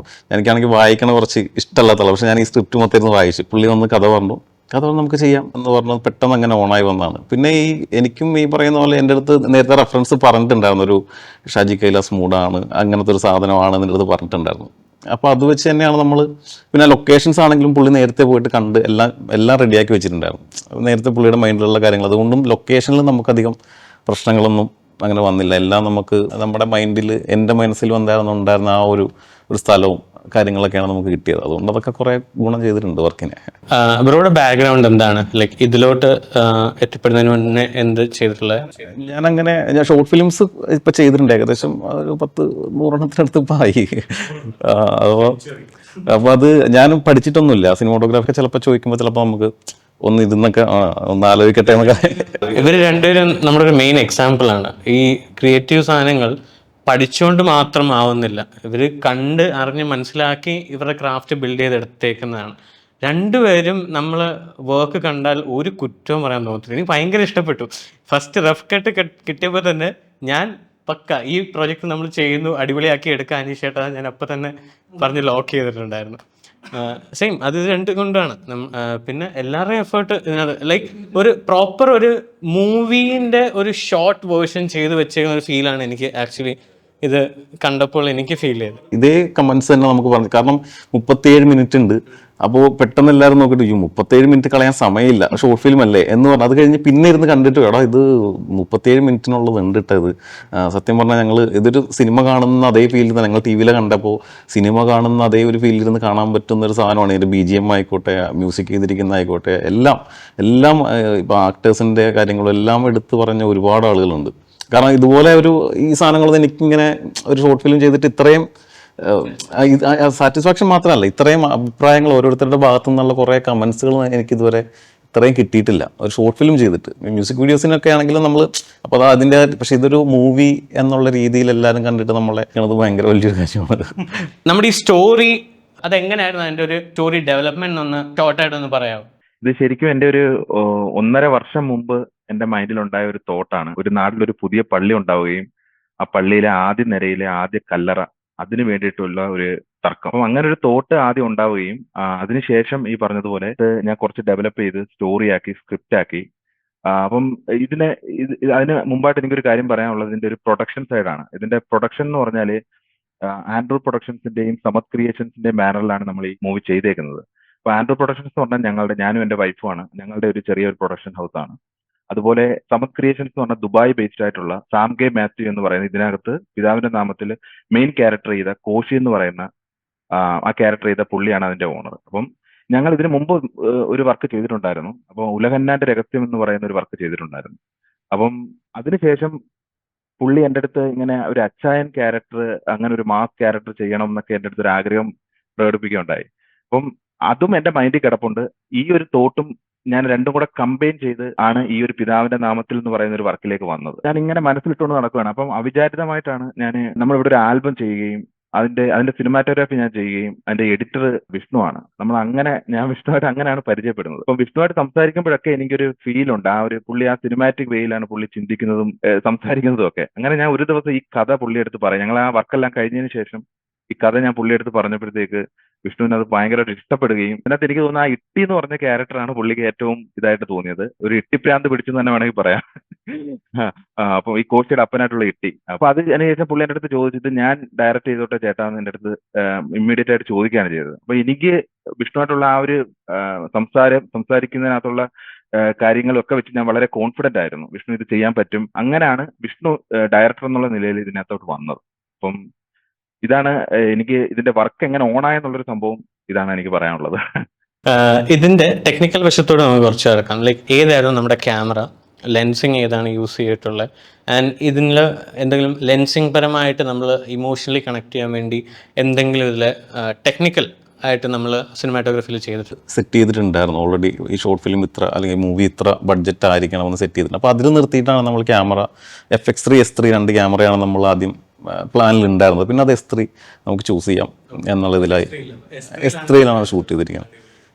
എസ്റിയിൽ ചെയ്യാം. പിന്നെ ലെൻസിങ്ങിലാണെങ്കിലും ഇപ്പം എനിക്ക് ഇപ്പോൾ ആ ഒരു ഏരിയ നമ്മൾ ലൊക്കേഷൻ കാണാൻ പോയപ്പോഴാണെങ്കിലും തന്നെ നമുക്ക് അവിടെ ഇപ്പോൾ ജി മാസ്റ്റർ ലെൻസുകൾ ഉപയോഗിച്ച് കഴിഞ്ഞാൽ കുറച്ചുകൂടെ ബെറ്റർ റിസൾട്ട് കിട്ടുമായിരുന്നു. എന്നാലും നമ്മുടെ ഇത്ര ദിവസം ഷൂട്ടുണ്ട്, അപ്പോൾ അതിന് നമ്മൾ ബഡ്ജറ്റ് എല്ലാം നോക്കണം. മൊത്തത്തിൽ നോക്കിയിട്ട് നമുക്ക് ഈ നോർമൽ ലെൻസുകൾ വെച്ചിട്ട് ചെയ്യാം എന്നുള്ളവരോട് സോണിയുടെ സാധാ ലെൻസുകൾ, സിഗ്മയുടെ ലെൻസുകൾ യൂസ് ചെയ്തിട്ടുണ്ട്. 1.4 35 mm വെച്ചിട്ട് യൂസ് ചെയ്തിട്ടുണ്ട്. ത്രൂ ഔട്ട് നമ്മൾ നോക്കിക്കഴിഞ്ഞാൽ നമുക്ക് അങ്ങനെ ഫീൽ ചെയ്യത്തില്ല. പുള്ളിൻ്റെ അടുത്ത് ചോദിച്ചിരുന്നു CP3 ലെൻസ് ആണെന്ന് എൻ്റെ അടുത്ത് ചോദിച്ചിരുന്നു. ഞാൻ ചോദിച്ചായിരുന്നു CP3 ലെൻസിലാണോ അതോ അറ്റ്ലീസ്റ്റ് FX3 ആയിരിക്കും എടുത്തതെന്ന് വിചാരിച്ചു. ഏതാണ് ക്യാമറ യൂസ് ചെയ്തതെന്നൊക്കെ ചോദിച്ചിട്ടുണ്ടായിരുന്നു. കമന്റ്സിലും ഉണ്ടെന്ന് തോന്നുന്നു എനിക്ക് അങ്ങനെ. എനിക്ക് ഇഷ്ടപ്പെട്ടെന്ന് വെച്ചാൽ യുവർ ലെൻസ് ചോയ്സസ്, ഓരോ ഫ്രെയിമിലും യൂസ് ചെയ്യുന്ന ലെൻസ് ചോയ്സസും അതിൽ ക്രിയേറ്റ് ചെയ്യുന്ന ഇമോഷനും ഉണ്ടല്ലോ. പലർക്കും അറിയത്തില്ല, ഇപ്പോൾ ഒറ്റ ഒരു ലെൻസ് ഉണ്ടെങ്കിൽ എല്ലാ ഷോട്ടും അങ്ങ് എടുത്ത് തീർക്കാമല്ലോ എന്നാണ് പലരുടെയും വിചാരം. പക്ഷേ ഓരോ ലെൻസ് വരുമ്പോൾ ഇമോഷൻ മാറുന്നത് അത് നമുക്ക് ആക്ച്വലി ഷോർട്ട് വൈസ് നല്ലതായിട്ട് ഫീൽ ആവുന്നുണ്ട്. രണ്ടൊരു കാര്യമുള്ളത്, ഈ പറഞ്ഞ പോലെ ഇപ്പം നമുക്കവിടെ സമയമില്ല. അതായത് ഇപ്പം മഴയുടെ സമയത്താണ് നമ്മൾ ഷൂട്ട് ചെയ്തത്. ഇപ്പം അഖിൽ ബ്രോയ്ക്ക് ടൈമില്ല. ഇപ്പം നമ്മളൊരു ഫ്രെയിം നമ്മൾ ചാർട്ട് ചെയ്യില്ല, രാവിലെ ഇന്ന സമയത്ത് ഇന്ന സീൻ ഇന്ന ടൈം, അതെല്ലാം മൊത്തം പാളിപ്പോയിട്ട് നമ്മൾ ആ സമയത്ത് സിറ്റുവേഷൻ അനുസരിച്ചിട്ട് ചെയ്യുമായിരുന്നു. അപ്പോൾ നമ്മൾ ഇപ്പം ഇന്ന സീൻ എടുക്കാം എന്ന് പറയുമ്പോൾ തന്നെ ബ്രോ പെട്ടെന്ന് പ്ലാൻ ചെയ്തിട്ട് ചെയ്യുവാണ്. ഇപ്പം ബ്രോ പറഞ്ഞ ലെൻസിൻ്റെ സംഭവം പറഞ്ഞപ്പോഴേ നമുക്കത് പ്ലാൻ ചെയ്യാനുള്ള ടൈം ഇല്ലാത്ത സമയത്താണ് ആ സമയത്ത് സ്പോണ്ടേനിയസ് ആയിട്ട് നമ്മളവിടെ. കാരണം അത് നമുക്ക് എനിക്ക് തോന്നുന്നത് ഓട്ടോമാറ്റിക് നമുക്ക് ആ സമയത്ത് കിട്ടുന്നതാണ്. എനിക്കിപ്പോൾ കുറേ ഷോട്ടുകൾ നമ്മൾ കൗണ്ടർ പോകാമെന്ന് വെച്ചിട്ട് അത് പോകാതെ തന്നെ സിംഗിൾ ഷോട്ടിൽ പോയിട്ടുണ്ട്. ചില സാധനങ്ങൾ ഇപ്പോൾ കോശി വന്ന് സംസാരിക്കുമ്പോഴെങ്കിൽ സിംഗിൾ ഷോട്ടാണ്, അത് വന്ന് ക്യാമറ വന്ന് പുള്ളിയുടെ അടുത്ത് വന്ന് റിയാക്ഷൻ കവർ ചെയ്യുന്ന സാധനം. അത് ആക്ച്വലി ഞങ്ങളത് പ്ലാൻ ചെയ്തതല്ല, കട്ട് പറഞ്ഞില്ല. ആ സമയത്ത് എനിക്കപ്പോൾ തോന്നി അങ്ങനെയാണെങ്കിൽ ഒരു ചെറിയൊരു ചാർജ് കൊടുക്കാമെന്ന് തോന്നി. അങ്ങനെ ചാർജ് കൊടുത്ത് നേരെ ചെന്ന് പുള്ളിയുടെ ഫേസിലെടുത്ത് ആ റിയാക്ഷൻ കട്ട് ചെയ്ത് അത് പിന്നെ ഒരു ഷോട്ട് എടുത്തിട്ടില്ല. അപ്പോൾ അങ്ങനെയുള്ള കുറേ മൂവ്മെൻറ്റ്സ് ഉണ്ടായിട്ടുണ്ട്. പിന്നെ ഒരു ഷോട്ട് എടുക്കുമ്പോൾ അല്ലെങ്കിൽ ഇതിന് എന്ത് ലെൻസ് വേണം എന്ന് ആ സമയത്ത് നമുക്ക് തോന്നുന്ന ഒരു സാധനമാണ്. എനിക്ക് ഇത് ഇന്ന ലെൻസ് വെച്ച് കവർ ചെയ്യാം. പ്ലാൻ ചെയ്തിട്ടല്ല, പ്ലാൻ ചെയ്ത പോലെ നടന്നില്ല. അങ്ങനെ ചെയ്തിട്ടില്ല. ഇങ്ങനെ ഇന്ന ലെൻസ് പോവാം, 35 പോവാം എന്നുള്ള രീതിയിൽ അങ്ങനെ പോകുന്നുണ്ട്. ചില സാധനങ്ങൾ ചിലപ്പോൾ നമുക്ക് 35 ക്ലോസ് പോവാം എന്ന് തോന്നുന്നുണ്ട്. 85 വെച്ച് ക്ലോസ് പോവാൻ നമുക്ക് 35 പോവാം. 35 ക്ലോസ് പോകുമ്പോൾ അതിൻ്റെ ഒരു മൂഡ് കുറച്ചുകൂടെ അങ്ങനെയൊക്കെ ആ സമയത്ത് നമുക്ക് തോന്നിയിട്ട് നമ്മൾ ചെയ്തേക്കാം. നമ്മളിപ്പോ നമ്മൾ ഒരു സാധനം പഠിക്കുന്നതും അതുപോലെ തന്നെ ഫീൽഡിലോട്ട് ഇറങ്ങുമ്പോൾ ഉള്ള മെയിൻ ഡിഫറൻസ് ഇതാണ്. നമ്മൾ പഠിക്കുമ്പോൾ ഷോർട്ട് ഡിവിഷൻ ഒക്കെ ചെയ്ത് പക്ക ഇന്ന ഷോട്ട് ഇങ്ങനെ ആയിരിക്കണം, ഇന്ന ഷോട്ട് ഈ റേഞ്ച് വേണം, ഈ ലെൻസ് വേണം. പക്ഷേ മേ ബി നമ്മൾ പ്രാക്ടിക്കൽ സിനാരിയോയിൽ അവിടെ നിന്ന് വർക്ക് ചെയ്യുമ്പോഴായിരിക്കും ടൈമില്ല, ചിലപ്പോൾ ക്ലൈമറ്റ് ഇഷ്യൂസ് ആയിരിക്കും. അതിനനുസരിച്ച് സ്പോണ്ടേനിയസ് ആയിട്ട് വർക്ക് ചെയ്യുന്ന ഒരു പ്രോസസ്സാണ് ഫിലിം മേക്കിങ്ങിൽ നമ്മൾ പഠിക്കുന്നത്. ആ സ്പോണ്ടേനിറ്റിയാണ് അൺസർട്ടനിറ്റിയാണ് നമ്മൾ ഇഷ്ടപ്പെടുന്നത്. നമുക്ക് പറ്റത്തില്ല, പക്ഷെ നമ്മൾ ഓൾറെഡി എല്ലാം ആർട്ടിസ്റ്റ്, റെന്റ് ഇതെല്ലാം നമ്മുടെ മുൻപിൽ കിടക്കുക. അപ്പോൾ ആ ടൈമിലുള്ള തീർക്കാൻ നമ്മൾ എങ്ങനെ റെഡി ആവുന്നു, അതാണ് ഈ ഫിലിം മേക്കിങ്ങിന്റെ മെയിൻ. മഴ പെയ്യണം, ഞങ്ങൾ ഷൂട്ട് ചെയ്തുകൊണ്ടിരിക്കുക, മഴ പെയ്തുകൊണ്ടിരിക്കുക. മഴ പെയ്ത് അപ്പോൾ ഞങ്ങൾ പെട്ടെന്ന് എൻ്റെ വണ്ടിയോടെ കിടപ്പുണ്ട്, ഞങ്ങൾ കാറിലോട്ട് കയറി വിഷ്ണുവൊക്കെ മാറി കുറച്ച് അങ്ങോട്ട് നിന്ന്. അപ്പോൾ ഞാനും എൻ്റെ ചീഫ് അസോസിയേറ്റ് ഉള്ള അലൻ ആദർശ് അസിസ്റ്റൻ്റ് ആയിരുന്നു. അപ്പോൾ ഞങ്ങൾ മുതിരിച്ച് ഇത് എന്ത് ഈ മഴ ഇങ്ങനെ നിന്ന് കഴിഞ്ഞാൽ എന്ത് ചെയ്യുമെന്ന് അറിയില്ല. ഞങ്ങളിവിടെ ടെൻഷൻ അടിച്ചിരിക്കുമ്പോൾ വിഷ്ണു വന്ന് ഗ്ലാസിൻ്റെ അവിടെ വന്നിട്ട് നമുക്ക് ചോറ് കഴിച്ചാലോ. അപ്പം എനിക്ക് അതെന്ന് പറഞ്ഞാൽ ഭയങ്കര ഒരു ടെൻഷൻ ഉള്ളിലുണ്ടെങ്കിൽ അത് മറ്റുള്ളവർക്ക് അങ്ങോട്ട് കൊടുക്കൂല. പുള്ളി അത് ഉള്ളിൽ വെച്ച് ചിരിച്ച് നമ്മളോട് നമുക്കെങ്കിലും മറ്റേ സീൻ എടുക്കാം അകത്തത്. അപ്പം അകത്ത് നമ്മൾ ലൈറ്റപ്പ് ചെയ്യുമ്പോഴത്തേക്കും പുള്ളി വന്നിട്ട് ഇനി നമുക്ക് പുറത്ത് എടുക്കാം, മഴ മാറി. അപ്പോൾ അതാണ് ഞങ്ങൾക്ക് പുറത്ത് എന്ന് പറഞ്ഞാൽ പുള്ളി എനിക്കങ്ങനെ ഒരുപാട് പേര് വർക്ക് ചെയ്തിട്ടുണ്ടെങ്കിലും ഈ ടെൻഷൻ വരുമ്പോഴത്തേക്കും പെട്ടെന്ന് എന്ത് ചെയ്യണമെന്ന് അറിയില്ല. പെട്ടെന്ന് ആർട്ടിസ്റ്റ് ചിലപ്പോൾ തെറ്റിക്കുന്നുണ്ടാവും. ചിലപ്പോൾ 2 ടേക്ക് 3 ടേക്ക് പോകുമ്പോഴത്തേക്കും ചിലപ്പോൾ ലൈറ്റ് പോകണം. അപ്പോൾ ഇവർക്കും ടെൻഷൻ, അത് പറയുമ്പോഴത്തേക്കും ചിലപ്പോൾ ആർട്ടിസ്റ്റ് ടെൻഷനാവും. ഇവിടെ ഇരിക്കണ ഇപ്പോൾ ക്യാമറമാൻ ആയിരിക്കും, ആർട്ടായിക്കോട്ടെ, എല്ലാവർക്കും അത് കിട്ടും. പക്ഷെ പുള്ളി അത് പിന്നെ പക്കയായിട്ട് മാനേജ് ചെയ്ത് പോയിട്ട് അത് ഒരു വലിയൊരു കാര്യമായിട്ട് എനിക്ക് തോന്നുന്നത്. അത് ഭയങ്കര കഴിവാണ്. നമ്മളിപ്പോൾ ഏത് മൂവി ആണെങ്കിലും അതിന്റെ captain of the ship should be ഡയറക്ടറിന് എല്ലാവരെയും ഹാൻഡിൽ ചെയ്യാനും സ്മൂത്തായിട്ട് തീർക്കാനുള്ള ഒരു ചുമതലയുണ്ട്. അത് ബാക്കി ആൾക്കാരിലോട്ട് ടെൻഷൻ കൊടുക്കാതെ ചെയ്യാൻ പറ്റുന്നത് ഭയങ്കര വലിയ കഴിവാണ്. ആൻഡ് മെയിനായിട്ട് പറയേണ്ട ഒരു കാര്യം, വിഷ്ണു ബ്രോ ഒരിടത്ത് വർക്ക് ചെയ്യുവാണ്, അതിൻ്റെ കൂടാണ് ഇതെല്ലാം ചെയ്യുന്നത്. അപ്പോൾ എങ്ങനെ ടൈം മാനേജ് ചെയ്തത് ഈ കാര്യങ്ങൾ? അല്ല, ഇതെന്ന് വെച്ചാൽ നമുക്ക് ഇപ്പം എൻ്റെ ഓഫീസ് ടൈം എന്ന് പറഞ്ഞാൽ രാവിലെ 10 മണി തൊട്ട് 10 മണി വെച്ച ടൈമില്ല, രാത്രി നമ്മൾ എപ്പോഴാണ് പോണത്, ഇവിടുന്ന് പോകുന്ന ആ സമയത്ത് രാവിലെ വന്നാൽ മതി. എന്നാലും 10 മണിയൊക്കെ ആകുമ്പോൾ കയറണം. പിന്നെ രാത്രിയിൽ 10 മണിക്കാണ് ഏകദേശം നമുക്ക് അവിടെ നിന്ന് ഇറങ്ങാൻ പറ്റുള്ളൂ ഓഫീസിൽ നിന്ന്. അപ്പം അത് കഴിഞ്ഞിട്ടുള്ള ഈ എഡിറ്റിംഗ് ഒക്കെ ഏകദേശം വൈകാൻ കാര്യം ഇതുകൊണ്ട്. അപ്പം വീട്ടിൽ ചെന്നിട്ട് പിന്നെ ഇപ്പം ഞാൻ എൻ്റെ കൂടെ അഭിജിത്ത് കൃഷ്ണ എന്ന് പറഞ്ഞ പയ്യനുണ്ട്, അപ്പം ഇത് അസിസ്റ്റൻ്റായിട്ട് വർക്ക് ചെയ്തതാണ്. അപ്പോൾ പുള്ളിയുടെ വീട് ഏകദേശം എൻ്റെ വീടിൻ്റെ അടുത്താണ്. പിന്നെ തുടക്കം മുതലേ എൻ്റെ വർക്ക് പ്ലാൻ ചെയ്യുന്ന സമയത്ത് അവൻ എൻ്റെ ഒപ്പം ഉണ്ട്. അപ്പോൾ ഈ എഡിറ്റിംഗ് പ്രോസസ്സിൽ പുള്ളിനെ ഞാൻ വിളിക്കും. അപ്പോൾ ഞങ്ങൾ ഇരുന്നിട്ട് അപ്പോൾ അവൻ ആ ഷോട്ട് അല്ലാതെ കപ്പൊക്കെയായിട്ട് നമ്മളെ സീൻ കറക്റ്റായിട്ട് നോക്കിയിട്ട് പുള്ളി ചെയ്യിപ്പോൾ ഈ മ്യൂസിക്കൊക്കെ ആഡ് ചെയ്ത കാര്യം പറഞ്ഞില്ലേ, അപ്പോൾ അതും പുള്ളിയുടെ സജഷൻസ് ഉണ്ട് കേട്ടോ, ഈ മ്യൂസിക് ഇന്ന സ്ഥലത്ത് ഇട്ടാലോ എന്നൊക്കെ പറഞ്ഞിട്ട് പുള്ളിയും സജഷനൊക്കെ പറഞ്ഞിട്ടുണ്ട്. അപ്പം അങ്ങനെ ആണ് നമ്മൾ ഈ സംഭവം ചെയ്തത്. ഞാൻ ഇപ്പം ഇങ്ങനെ കാണുമ്പോൾ കൂടെ പുള്ളി ഉണ്ടാവും. ലൊക്കേഷൻ കാണാൻ പോകുമ്പോൾ മാത്രം ഞങ്ങൾ രണ്ടുപേരും, ബാക്കി എല്ലാ ടൈമിനും അഭിജിത്ത് ഇങ്ങനെ കൂടെ ഉണ്ട്. അടിപൊളി. അങ്ങനെ ഒരാളുണ്ടാവുന്ന തന്നെ ഭയങ്കര വലിയ. ഇപ്പോൾ വിളിച്ചാലും ഒരു ബുദ്ധിമുട്ടും പറയാണ്ട് പുള്ളി വന്നിട്ട് നമ്മുടെ കൂടെ നിന്ന് എല്ലാം. ഇപ്പോൾ ലൊക്കേഷൻ്റെ കുറേ കാര്യമുണ്ട്, അപ്പോൾ നമ്മളിത് ബാക്കി വന്ന വഴി നമുക്ക് പറയാം. പിന്നെ അടുത്തൊരു ബ്രോ പറഞ്ഞ പോലെ ഇപ്പം ഒരു സീൻ തന്നെ മൊത്തത്തിൽ മാറിയൊരു സംഭവം എന്ന് വെച്ചാൽ, ഇപ്പം ഈ സിറ്റുവേഷൻ വെച്ചിട്ട് 3 ദിവസം നമ്മൾ പ്ലാൻ ചെയ്തത്. 3 ദിവസം കഴിഞ്ഞിട്ട് 4ാമത്തെ ദിവസത്തേക്ക് പോയി സംഭവം. പോയ സമയത്ത് ഒരു സീൻ നമുക്ക് എടുക്കാൻ ബാക്കിയുള്ളത് ശരിക്കും പുറത്ത് വെച്ചിട്ട് കോശിയും ഈ അച്ഛൻ കമ്മിറ്റി തീരുമാനം അറിഞ്ഞതിന് ശേഷം ഈ അച്ഛനായിട്ട് മീറ്റ് ചെയ്യുന്നൊരു സീൻ ഉണ്ടായിരുന്നു. അപ്പോൾ ശരിക്കും നമ്മൾ പ്ലാൻ ചെയ്തിരുന്നത് ഈ വഴിയിൽ വെച്ചിട്ട് കോശി ജീപ്പ് നിർത്തിയിട്ട് അച്ഛനെ ഒരു വഴി കൂടെ നടന്നു വരുമ്പോൾ കാണാമെന്നുള്ള രീതിയില്ല. അപ്പോൾ അത് നമുക്ക് പിന്നെ ഇനി എടുക്കാൻ പറ്റില്ല അത് എന്തായാലും. അപ്പം അങ്ങനെ പെട്ടെന്ന് ആലോചിച്ചിട്ടപ്പോൾ നമ്മുടെ അനീഷേട്ടൻ രാവിലത്തെ ബ്രേക്ക്ഫാസ്റ്റ് ഇഡ്ഡലി കഴിച്ചുകൊണ്ടിരിക്കും നമ്മുടെ ആ റൂമിൽ. അപ്പം അനീഷേട്ടൻ തന്നെ പെട്ടെന്ന് പറഞ്ഞാൽ നമുക്ക് ആ സീൻ ഇങ്ങനെ മേടയിൽ വെച്ചിട്ട് കാണുന്ന പോലെ ആക്കാമെന്ന് പറഞ്ഞ് പെട്ടെന്ന് തന്നെ പ്ലാൻ ചെയ്തപ്പോൾ അഖിൽ ബ്രൗനോടും പറഞ്ഞപ്പോൾ ലൈറ്റൊക്കെ പുറത്തെങ്ങാണ്ട് മച്ച പറഞ്ഞ് അതെടുത്ത് അകത്ത് കയറ്റി പെട്ടെന്നെല്ലാം സെറ്റ് ചെയ്ത് അങ്ങനെ ഉണ്ടായ സീനാണ് ശരിക്കും മേടയിലെ സീൻ. പക്ഷെ അത് ഒരു അനുഗ്രഹം എന്ന് പറഞ്ഞ് ജോഷി സാറിൻ്റെ ഒക്കെ പടത്തിലെ ഒരു സ്റ്റൈൽ ആ ഒരു സ്ഥലത്ത് വന്നിട്ടുണ്ട്. മെയിനായിട്ട് ജീപ്പ്, സിഗരറ്റ്, പിന്നെ തോക്ക് എല്ലാം ഹൈലൈറ്റഡ് ആണ്. ഒരു ഓവറോൾ ഒരു വിൻറ്റേജുമായും ഒരു കോട്ടയം സ്റ്റൈൽ സാധനം ത്രൂ ഔട്ട് ഉണ്ട്. നമുക്ക് ഞാൻ ആദ്യം കണ്ടപ്പോഴേ ഇത് നല്ലൊരു കടുവമയം ഉണ്ടല്ലോ, അതിൽ നിന്ന് ഇൻസ്പയർഡ് ആണോ ഇൻസ്പിറേഷൻ ഉണ്ട്. പക്ഷേ ത്രൂ ഔട്ട് സാധനം ഒരു വെറൈറ്റി സാധനമാണ്. ത്രൂ ഔട്ട് നമ്മൾ സ്റ്റാർട്ട് ടു എൻഡ് നമ്മളിങ്ങനെ പിടിച്ചിരുത്തും. ഓവറോൾ ഒരു രസമുണ്ട്. ഇനി മെയിനായിട്ട് ലൊക്കേഷൻ എവിടെ ആയിരുന്നു, ഈ കറക്റ്റ് സാധനം ഏത് ലൊക്കേഷനായിരുന്നു? ആൻഡ് ലൊക്കേഷൻ നിങ്ങൾക്ക് ഫൈൻഡ് ഔട്ട് ചെയ്യാൻ എന്തെങ്കിലും ഇഷ്യൂസ് ഫേസ് ചെയ്തോ, അല്ലെങ്കിൽ ലൊക്കേഷനിൽ നിങ്ങൾ വർക്ക് ചെയ്തപ്പോൾ എന്തെങ്കിലും ഇഷ്യൂസ് നിങ്ങൾക്ക് ഫേസ് ചെയ്തോ, എന്തെങ്കിലും ഒരു ഇൻട്രസ്റ്റിംഗ്? അതെ. ലൊക്കേഷൻ എന്ന് വെച്ചാൽ നമ്മൾ തൊടുപുഴയിൽ കോളപ്ര എന്ന് പറഞ്ഞ സ്ഥലത്താണ് നമ്മുടെ ശരിക്കും ആക്ച്വൽ ലൊക്കേഷൻ ഇപ്പോൾ വരുന്നത്. അപ്പം അത് നമ്മൾ അവിടെ അനീഷ് ബാസി എന്ന് പറഞ്ഞൊരു ചേട്ടനുണ്ട്, പുള്ളിയാണ് നമ്മളെ ലൊക്കേഷൻ കാര്യങ്ങളെല്ലാം മാനേജ് ചെയ്യാനായിട്ട് സഹായിച്ചത്. അപ്പോൾ പുള്ളിക്കാരനെ ഒരു ദിവസം ഇതുപോലെ അനീഷേട്ടനായിട്ടങ്ങളെ സംസാരിച്ച് വന്ന നാളെ ലൊക്കേഷൻ കാണാൻ പോകാമെന്ന് പറഞ്ഞൊരു ഞായറാഴ്ച ഞാൻ അഭിജിത്തും ഇതുപോലെ തന്നെ ഇറങ്ങി. 6:30 രാവിലെ വീട്ടിൽ നിന്ന് ഇറങ്ങി ഞങ്ങൾ പോയി ഒരു ലൊക്കേഷൻ കണ്ടു. അത് നമ്മുടെ അന്വേഷിപ്പിംഗ് കണ്ടെത്തൂല്ലേ, അതിനകത്തൊരു ടൊവിനോ തോമസ് ഇങ്ങനെ ഒരു വീടിൻ്റെ മുകളിൽ കയറുന്നൊരു സീനുണ്ട്. അപ്പോൾ ആ ഒരു വീടാണ് ഇച്ചിരി നേരമുള്ള സംഭവം സിനിമയിൽ. അപ്പോൾ ആ ഒരു വീടായിരുന്നു ആദ്യം കോശിയുടെ ചാമക്കാട്ടൊരു വീടായിട്ട് നമ്മൾ പ്ലാൻ ചെയ്തത്. അപ്പോൾ അവിടെ ചെന്ന് സംസാരിച്ച് ഇതെല്ലാം ഒക്കെ അടിച്ച് അങ്ങനെ 1-2 വീടുകളെല്ലാം കണ്ടു നമ്മൾ. പക്ഷെ അതെല്ലാം പിന്നെ ചെല്ലുമ്പം കുറച്ച് ഇഷ്യൂസൊക്കെ ആയിട്ട് അതെല്ലാം അങ്ങോട്ടും ഇങ്ങോട്ടൊക്കെ മാറിപ്പോയി. അങ്ങനെ ഈ വീട് കാണാൻ വേണ്ടി തന്നെ ഒരു 10-15 പ്രാവശ്യം നമ്മൾ ഓൾറെഡി പോയിട്ടുണ്ട്. പിന്നെ ഈ പറഞ്ഞ പോലെ ഒരു ദിവസം ഈ അനീഷേട്ടൻ ഒരു ദിവസം ഇല്ല. പുള്ളി പറഞ്ഞ് ഇങ്ങനൊരു നമ്മൾ താമസിക്കാനുള്ള വീടും ഷൂട്ട് ചെയ്തുകൊണ്ട് താമസിക്കാനുള്ളൊരു വീടും ഒക്കെ കൂടിയിട്ടൊരു സ്ഥലത്തുണ്ട്, അപ്പോൾ ഒന്ന് പോയി കാണുമെന്ന് പറഞ്ഞ് അങ്ങനെ അനീഷേട്ടൻ ഇല്ലാതെ ഞങ്ങൾ പോവാണ്. അപ്പോൾ പോണ വഴിക്ക് ഇതുപോലൊരു വഴിയിലേക്ക് കയറി പിന്നെ അവിടെ നിന്ന് പോകുമ്പം നമ്മൾ ഈ ആനക്കുത്തിമേടിൻ്റെ എല്ലാ അറ്റ്മോസ്ഫിയറും അവിടെ കാണുക. ഞങ്ങൾ ഈ പോണ വഴിക്ക് നമുക്ക് വേണ്ട ഇപ്പം ആ തോട്ടം കാര്യങ്ങളെല്ലാം നമ്മൾ ഈ പോണ വഴിക്ക് വീടെത്തണം വരെ നമുക്ക് വേണ്ട എല്ലാ സംഭവം അവിടെ തന്നെ കാണും നമ്മൾ. അപ്പം അങ്ങനെയാണ് അപ്പോൾ തന്നെ ഫിക്സ് ചെയ്ത് ഞാൻ ഈ ചേട്ടനെ വിളിച്ച് സംഭവം ഫോട്ടോസൊക്കെ ഇട്ട് കൊടുത്തു. ഓക്കെ. അപ്പം അങ്ങനെയാണ് നമ്മൾ ഈ ആനക്കുത്തിമേട് എന്ന് പറഞ്ഞ ഗ്രാമത്തിൻ്റെ ഈ ലൊക്കേഷൻ സത്യത്തിൽ നമുക്ക് കിട്ടിയത്. ഒരു സംഭവം ഉണ്ടായെന്ന് പറഞ്ഞാൽ നമ്മൾ ഈ കോശിയും മറ്റേ ഫസ്റ്റ് ജെറിനും ഇവരൊക്കെ ആയിട്ട് വരുന്ന ഫസ്റ്റ് കോച്ചിയുടെ ഇൻട്രോ ഉണ്ടല്ലോ. ഇൻട്രോ നമ്മൾ ആ റോട്ടിൽ കൂടി ഒരു വണ്ടിയും പോകാത്തതാണ്. ഇതുവരെ ഒരു വണ്ടിയും കണ്ടിട്ടില്ല.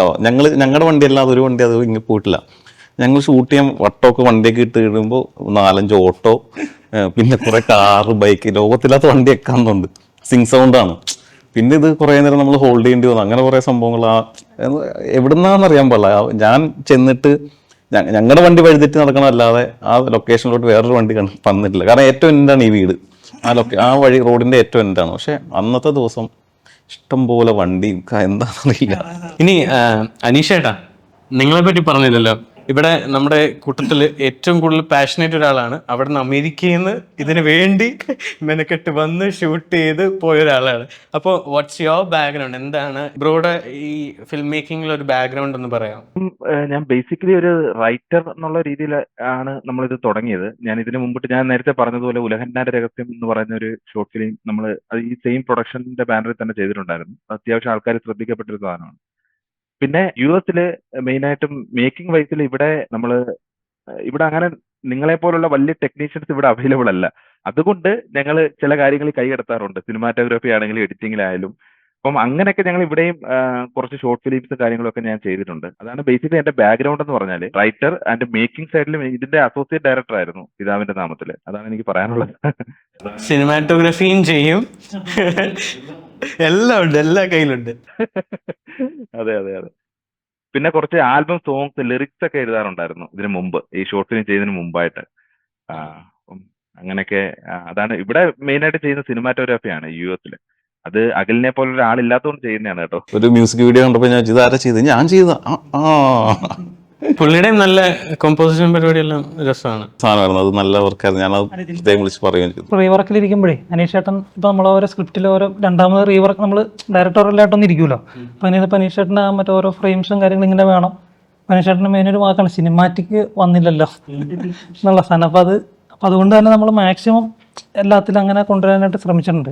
പിന്നെ എനിക്ക് ഏറ്റവും ഇൻട്രസ്റ്റിംഗ് ആയിട്ടുള്ള കാര്യം എന്ന് വെച്ച് കഴിഞ്ഞാൽ ഞാൻ പറഞ്ഞില്ല, ആദ്യം കണ്ടപ്പോൾ തന്നെ എനിക്ക് ഫീൽ ചെയ്ത ഒരു മിനി കടുവ എടുത്തു വെച്ചിട്ടുണ്ടല്ലോ എന്ന്. ഫ്രം ഫ്രെയിമിങ് തൊട്ട് എല്ലാ സാധനവും പൃഥ്വിരാജിന്റെ ഒരു രസം ത്രൂ ഔട്ട്. ആ ഒരു ക്യാരക്ടറിസ്റ്റിക്സ് ആയിക്കോട്ടെ, ക്യാരക്ടർ കൊണ്ടുപോകുന്ന ആയിക്കോട്ടെ, ഇമോഷൻ എല്ലാം കടുവ ഒരു സാധനം കിടപ്പുണ്ട് അതിനകത്തുള്ള. അപ്പോൾ അതിന്റെ എന്തെങ്കിലും എടുക്കണമെന്നുള്ളൊരു പ്ലാനിങ് ഉണ്ടായിരുന്നോ? അല്ല, കടുവ റെഫറൻസ് നമ്മൾ ഒരിക്കലും യൂസ് ചെയ്യില്ല. ഞാൻ എഡിറ്റ് ചെയ്ത സമയത്ത് ഇപ്പം പുള്ളിക്കാരൻ്റെ മ്യൂസിക്, ഇപ്പം കടുവയിലെ മ്യൂസിക് ആഡ് ചെയ്തെന്നുള്ളൊരു സംഭവം മാത്രമേ ഉള്ളൂ. പക്ഷേ അതിനകത്ത് ഈ ജീപ്പും ഈ അംബാസഡർ കാർ ഈ കുറച്ച് വിൻറ്റേജ് സ്റ്റൈലിൽ സാധനം വന്നുകൊണ്ടായിരിക്കും ചിലപ്പം. പിന്നെ ഫ്രെയിമിങ്ങും വന്നുകൊണ്ടായിരിക്കും ചിലപ്പോൾ നമുക്ക് ആ ഒരു മൂഡ് കിട്ടണത്. എലിമെന്റ് അവിടുന്ന് ഇൻസ്പയർ ആയിട്ടുണ്ട് എന്ന് തോന്നുന്നു. എന്നോടും പറഞ്ഞിരുന്നത് കടുവ തന്നെയാണ്, ഇതൊരു കടുവയാണ് എന്നുള്ള രീതിയിൽ തന്നെ പറഞ്ഞു. അപ്പം ഞാൻ കടുവ കണ്ടിട്ട് ഒരുപാട് നാളായി. പിന്നെ ഒന്ന് കണ്ട് അത് കഴിഞ്ഞിട്ടൊക്കെയാണ് ഞാനും ലൊക്കേഷനൊക്കെ പോയി കണ്ടത്. റെഫറൻസ് ഉണ്ടായിരുന്നു, അതുപോലെ തന്നെയാണ് നമ്മൾ ചെയ്തത്. കടുവയെക്കാട്ടി ഉപരി എനിക്ക് ഇതിനകത്തൊരു ഫീല് ചെയ്തതെന്ന് വെച്ചാൽ, നമ്മളൊരു പഴയ ഒരു 90s ഒരു ജോഷി സാറിന്റെ പടം കാണുന്ന ഒരു സംഭവം ഉണ്ടല്ലോ. ഒരു ക്രിസ്ത്യൻ പശ്ചാത്തലത്തിൽ നടക്കുന്ന ഒരുപാട് കഥകൾ നമ്മൾ കണ്ടിട്ടുണ്ട്. ആ ഒരു രീതിയിലുള്ളൊരു പാറ്റേണിലാണ് എനിക്കിത് തോന്നുന്നത്. ഇടയ്ക്ക് ഷാജി കൈലാസിന്റെ കയറി വന്നിട്ടുണ്ട് ആ കോശിയുടെ ഇൻട്രോ ഒക്കെ. എങ്കിൽ പോലും മൊത്തത്തിൽ നോക്കുമ്പോൾ ആ പഴയ ജോഷി സാറിന്റെ അത് വിഷ്ണു ഭയങ്കര ജോഷി സാറിന്റെ ഭയങ്കര ഫാനാണ്. ചിലപ്പോൾ അതുകൊണ്ടായിരിക്കും ഇങ്ങനെ വന്നത്.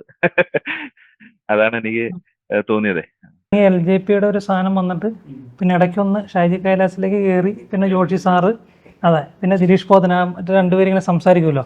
അപ്പം ആരെങ്കിലും ഒരു പാറ്റേൺ ഉണ്ടെന്ന് ഇങ്ങനെ തമാശക്ക് പറയും.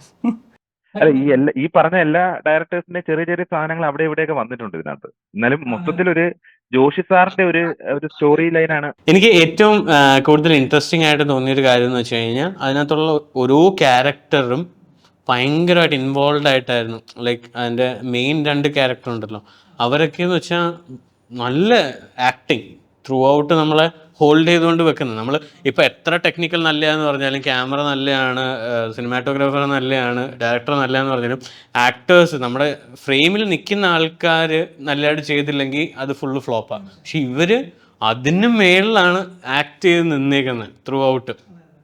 അപ്പോൾ ഇവരൊക്കെ എങ്ങനെയാണ് ഇവരുടെ നിങ്ങൾ ക്യാരക്ടറൈസേഷൻ ചെയ്ത്, അല്ലെങ്കിൽ ഇവർക്ക് അതിന് വേണ്ടി എന്തെങ്കിലും വർക്ക്ഷോപ്സോ അല്ലെങ്കിൽ എന്തെങ്കിലും നിങ്ങൾ പ്രീ പ്രൊഡക്ഷനിൽ എന്തെങ്കിലും ചെയ്തിട്ടുണ്ടായിരുന്നോ?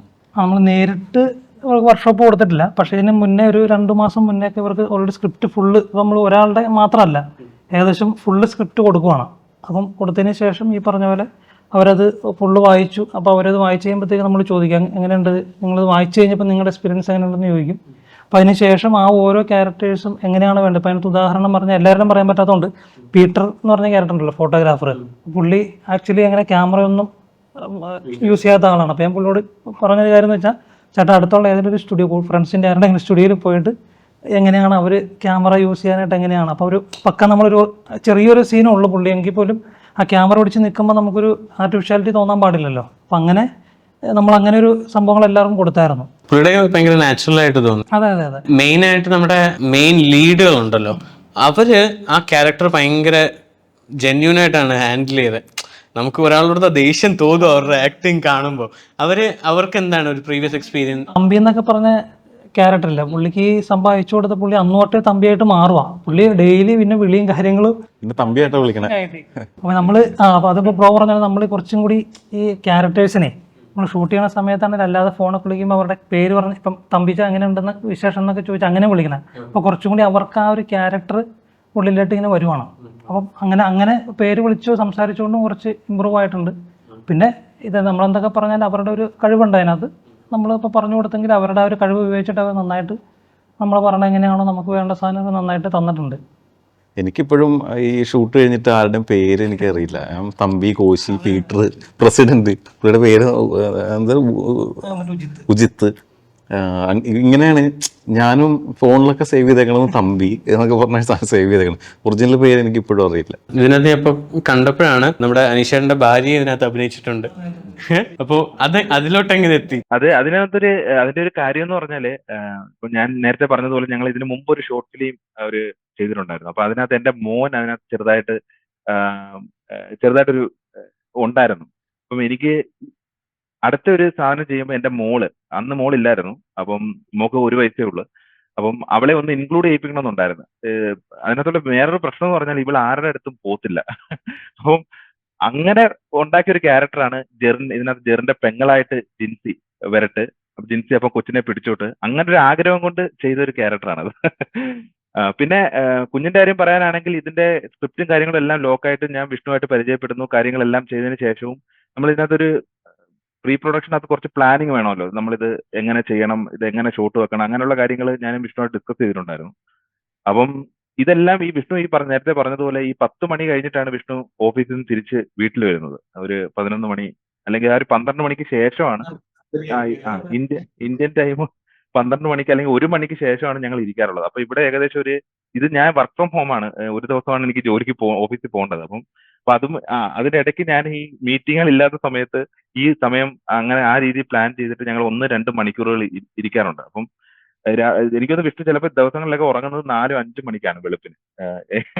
അപ്പം ഇത് ചെയ്യുമ്പം ഈ കുഞ്ഞ് എന്റെ കയ്യില്, ഞാൻ അവളെ ഉറക്കിയിട്ടാണ് ഞാൻ ഇത് ചെയ്യുന്നത്. അങ്ങനെ ഒരുപാട് ഈ വിഷ്ണു അങ്ങനെ 5 മണിക്ക് എണീറ്റ ശേഷം വീണ്ടും രാവിലെ 10 മണിക്ക് അടുത്ത ഓഫീസിൽ പോകണം. അപ്പൊ അങ്ങനെ അങ്ങനെ ഒരു ഏകദേശം 1 മാസത്തോളം ഞങ്ങൾ ഇരുന്നാണ് എന്റെ ഓർമ്മ. അപ്പൊ അങ്ങനെ നല്ല രീതിയിൽ പ്ലാനിങ് ഉണ്ടായിരുന്നു. പക്ഷെ ആ പ്ലാനിങ് എല്ലാം നമ്മൾ ഈ ഷൂട്ടിംഗ് ലൊക്കേഷൻ വന്നപ്പോഴത്തേക്ക് കുറച്ച് പാളിപ്പോയി. കാര്യം അന്ന് അൺഎക്സ്പെക്ടഡ് ആയിട്ട് ഒരു മഴ പെയ്തു. അപ്പം എന്നിട്ടും ഞങ്ങൾ അവിടെ നിന്നുകൊണ്ട് തന്നെ പല കാര്യങ്ങൾ, ഇപ്പം മഴ പെയ്യുന്ന സമയത്ത് ഞങ്ങൾ അകത്ത് ഷൂട്ട് ചെയ്യാനുള്ള സാധനങ്ങൾ ചെയ്തു. അതുപോലെ മഴ ഇല്ലാത്തപ്പം പെട്ടെന്ന് ചാടി ഇറങ്ങി. ഇപ്പം നേരത്തെ വിഷ്ണു പറഞ്ഞതുപോലെ തന്നെ അകല് ക്യാമറ പെട്ടെന്ന് സെറ്റ് ചെയ്ത് അങ്ങനെ കുറച്ച് കാര്യങ്ങൾ ചെയ്തിട്ടുണ്ടായിരുന്നു. അപ്പോൾ എനിക്കതിനകത്ത് പറയാനുള്ളത്, ഇപ്പം നമ്മൾ ശരിക്കും പറഞ്ഞാൽ ഇപ്പം പ്ലാൻ ചെയ്തിട്ട് നമ്മൾ പോകുമല്ലോ. പോണ സമയത്ത് നമുക്ക് ചിലപ്പോൾ അന്നേരത്തെ സിറ്റുവേഷൻസ് അനുകൂലമല്ലാതെ വരുമ്പം നമ്മൾ പെട്ടെന്ന് എടുക്കുന്ന, ഇപ്പോൾ ഡയറക്ടറാണെങ്കിൽ അല്ലെങ്കിൽ DOP ആണല്ലോ, നമ്മൾ പെട്ടെന്ന് എടുക്കുന്ന ഡിസിഷൻ. അപ്പോൾ ആ ഡിസിഷനിൽ നമ്മുടെ കൂടെ നിൽക്കുന്ന DOP പെട്ടെന്ന് തീരുമാനം ആണെന്ന് കുഴപ്പമില്ല, അവിടെ ബുദ്ധിമുട്ടല്ല വിചാരിക്കണം. അപ്പം നമുക്ക് ആ ലൈറ്റ് ഇപ്പോൾ ഇവിടെ എടുത്ത് വെച്ചേക്കുവാണല്ലോ, അപ്പോൾ ഞാൻ അപ്പുറത്തെ റൂമിലേക്ക് മാറ്റണം. അപ്പോൾ അതിന് ഭയങ്കര കഷ്ടപ്പാട് എന്തായാലും ഉണ്ട്. അപ്പോൾ അത് വിചാരിക്കാതെ നമ്മൾ ആ സമയത്ത് എടുക്കുന്ന ഡിസിഷൻ കൂടെ നിൽക്കുന്നപ്പം നമ്മൾ ഇനി ചെയ്യുന്ന പിള്ളേരാണെങ്കിലൊക്കെ നമ്മൾ അങ്ങനെ ചെയ്യുവാണെങ്കിൽ ബെറ്റർ ആയിരിക്കും എന്ന് പറയുന്നത്. എനിക്കും അത് വേറൊരു കാര്യമുണ്ട് കേട്ടോ. അപ്പം നമ്മുടെ ടീം, ഈ ടീമിൽ ഒരാൾക്ക് ഒരു ചെറിയ ഈഗോയോ അങ്ങനെ ഒന്നും ഇല്ലായിരുന്നു. അതാണ് ഏറ്റവും വലിയ കാര്യം. ഇപ്പം എൻ്റെ കൂടെ നിൽക്കുന്ന പിള്ളേരാണെങ്കിലും നമ്മൾ ഇപ്പോൾ ലൈറ്റപ്പ് നമ്മൾ ചെയ്ത് ലൈറ്റൊക്കെ കെട്ടി മുകളിലൊക്കെ കയറി എല്ലാം കഴിയുമ്പോഴാണ് ചില വിഷ്ണു എന്ന് പറഞ്ഞാൽ മഴയില്ല ബ്രോ നമുക്ക് പുറത്ത് ചെയ്യാം. അപ്പോൾ സാധാരണ എങ്കിൽ ഇത് കഴിക്കണം, അത് ഒന്നുമില്ല, ആ ചേട്ടാ ഓക്കെ നമുക്ക് കഴിക്കാൻ പോകാന്ന് പറഞ്ഞാൽ ഇവന്മാരും എൻ്റെ കൂടെ എന്താ 2 പേര്, അലൻ ജോയും ആദർശും 2 പേരും. ചീഫ് അസോസിയേറ്റ് ആയിട്ടായിരുന്നു അലൻ ജോയി ഉണ്ടായിരുന്നു, അസോസിയേറ്റ് ആയിട്ട് ആദർശ്. അപ്പോൾ ഇവർ 2 പേരും കട്ടയ്ക്ക് നിന്നിട്ടുണ്ട്. അതുപോലെ തന്നെ നമ്മുടെ ഓൾ ടീം എല്ലാവരും ഇന്ന ഡിപ്പാർട്ട്മെൻ്റ് ഒന്നുമില്ല. ക്യാമറ ഡിപ്പാർട്ട്മെന്റ് ജനറേറ്റർ തള്ളിക്കൊണ്ടുവന്നത് പുള്ളിയാണ്. അപ്പൊ ഇതെല്ലാവരും എല്ലാ ഡിപ്പാർട്ട്മെന്റിലും വർക്ക് ചെയ്തിട്ടുണ്ട്. അതുപോലെ വർക്ക് ചെയ്തുകൊണ്ടാണ് കൂടുതലും ഇങ്ങനെയുള്ള കുറെ കാര്യങ്ങളൊക്കെ നമുക്ക് സോൾവ് ചെയ്ത് പോകാനൊക്കെ പറ്റിയേക്കുന്നത്. കാരണം നമ്മൾ ഇപ്പം ബ്രോ പറഞ്ഞ പോലെ അകത്ത് ലൈറ്റ് സെറ്റ് ചെയ്തിട്ട് ആൾക്കാർ വിചാരിക്കും എന്നാൽ പിന്നെ ഇവന്മാർക്ക് അത് ലൈറ്റ് അഴിക്കാണ്ടേ അത് ചെയ്തിട്ട് അങ്ങ് പോയാൽ മതിയല്ലോ, അടുത്ത സീൻ എടുക്കാതെ ഇതെടുത്തിട്ട് അങ്ങ് പോയാൽ മതി. പക്ഷെ നമുക്കെന്ന് വെച്ചാൽ ഇമ്പോർട്ടൻ്റ് ആയിട്ടുള്ള സീൻ പുറത്താണ് ശരിക്കും കിടക്കുന്നത്. അപ്പം മഴ പെയ്തുകൊണ്ടാണ് നമ്മൾ ശരിക്കും അകത്തായിട്ട് മാറ്റാൻ കാര്യം. അതുപോലെ തന്നെ നമ്മൾ ഈ ലൊക്കേഷൻ കാര്യം പറയുമ്പോഴാണ് നമ്മൾ ആദ്യം ആ കോശി ലാസ്റ്റ് ക്ലൈമാക്സിൽ മല കയറി പോകുന്ന ഒരു സീനുണ്ട്. അത് ശരിക്കും നമ്മൾ ഇലവീഴ പൂഞ്ചിറയിൽ ലൊക്കേഷൻ പ്ലാൻ ചെയ്ത് അവിടെ ചെയ്യാനിരുന്നൊരു സംഭവമാണ്. പക്ഷെ നമുക്ക് ഈ പറഞ്ഞതുപോലെ ഈ മഴയുടെ കാര്യം കൊണ്ട് അത് തീർന്നില്ല. അപ്പം ഇവിടെ എവിടെയെങ്കിലും ഒരു ലൊക്കേഷൻ ഉണ്ടോ എന്ന് ഞങ്ങൾ ഇങ്ങനെ ചോദിക്കുന്നുണ്ട്. രണ്ടാമത്തെ ദിവസമൊക്കെ ആയപ്പോഴേ നമുക്ക് ഇവിടെ എവിടെയെങ്കിലും ചെയ്യാൻ പറ്റുമോ, അവിടെ വരെ പോണ്ട എന്നുള്ളൊരു സംഭവം നമ്മളെല്ലാം ഇങ്ങനെ നോക്കുന്നു. പക്ഷെ നമുക്ക് അങ്ങനെ ഒരു സംഭവം കിട്ടിയില്ല. അങ്ങനെ ഈ കോശി നമ്മുടെ സാം ചേട്ടൻ ഈ ജീപ്പ് ഓടിച്ച് കുറച്ച് നമ്മൾ ആ നിന്ന സ്ഥലത്ത് നിന്ന് കുറച്ചുകൂടെ അങ്ങോട്ട് പോയപ്പം ഇങ്ങനൊരു സംഭവം കണ്ടു. ഞങ്ങൾ അവിടെ ഇമ്മീഡിയറ്റ് ആയിട്ട് അങ്ങനെ കിട്ടിയ ഒരു ലൊക്കേഷനാണ് ഈ ലാസ്റ്റത്തെ ആ ജീപ്പ് കയറി പോകുന്നതും. ബാക്കി ഞാൻ പറയുന്നില്ല, അത് ക്ലൈമാക്സ് റിവീൽ ആവുന്നത് കൊണ്ട് ബാക്കി കാര്യങ്ങൾ പറയുന്നില്ല. പക്ഷെ ആ ഒരു സീന് നല്ല സീനിക് വ്യൂ ആണ് അതൊക്കെ. ഞാൻ വെച്ചാൽ അതൊക്കെ പ്ലാൻഡ് ആയിരിക്കും.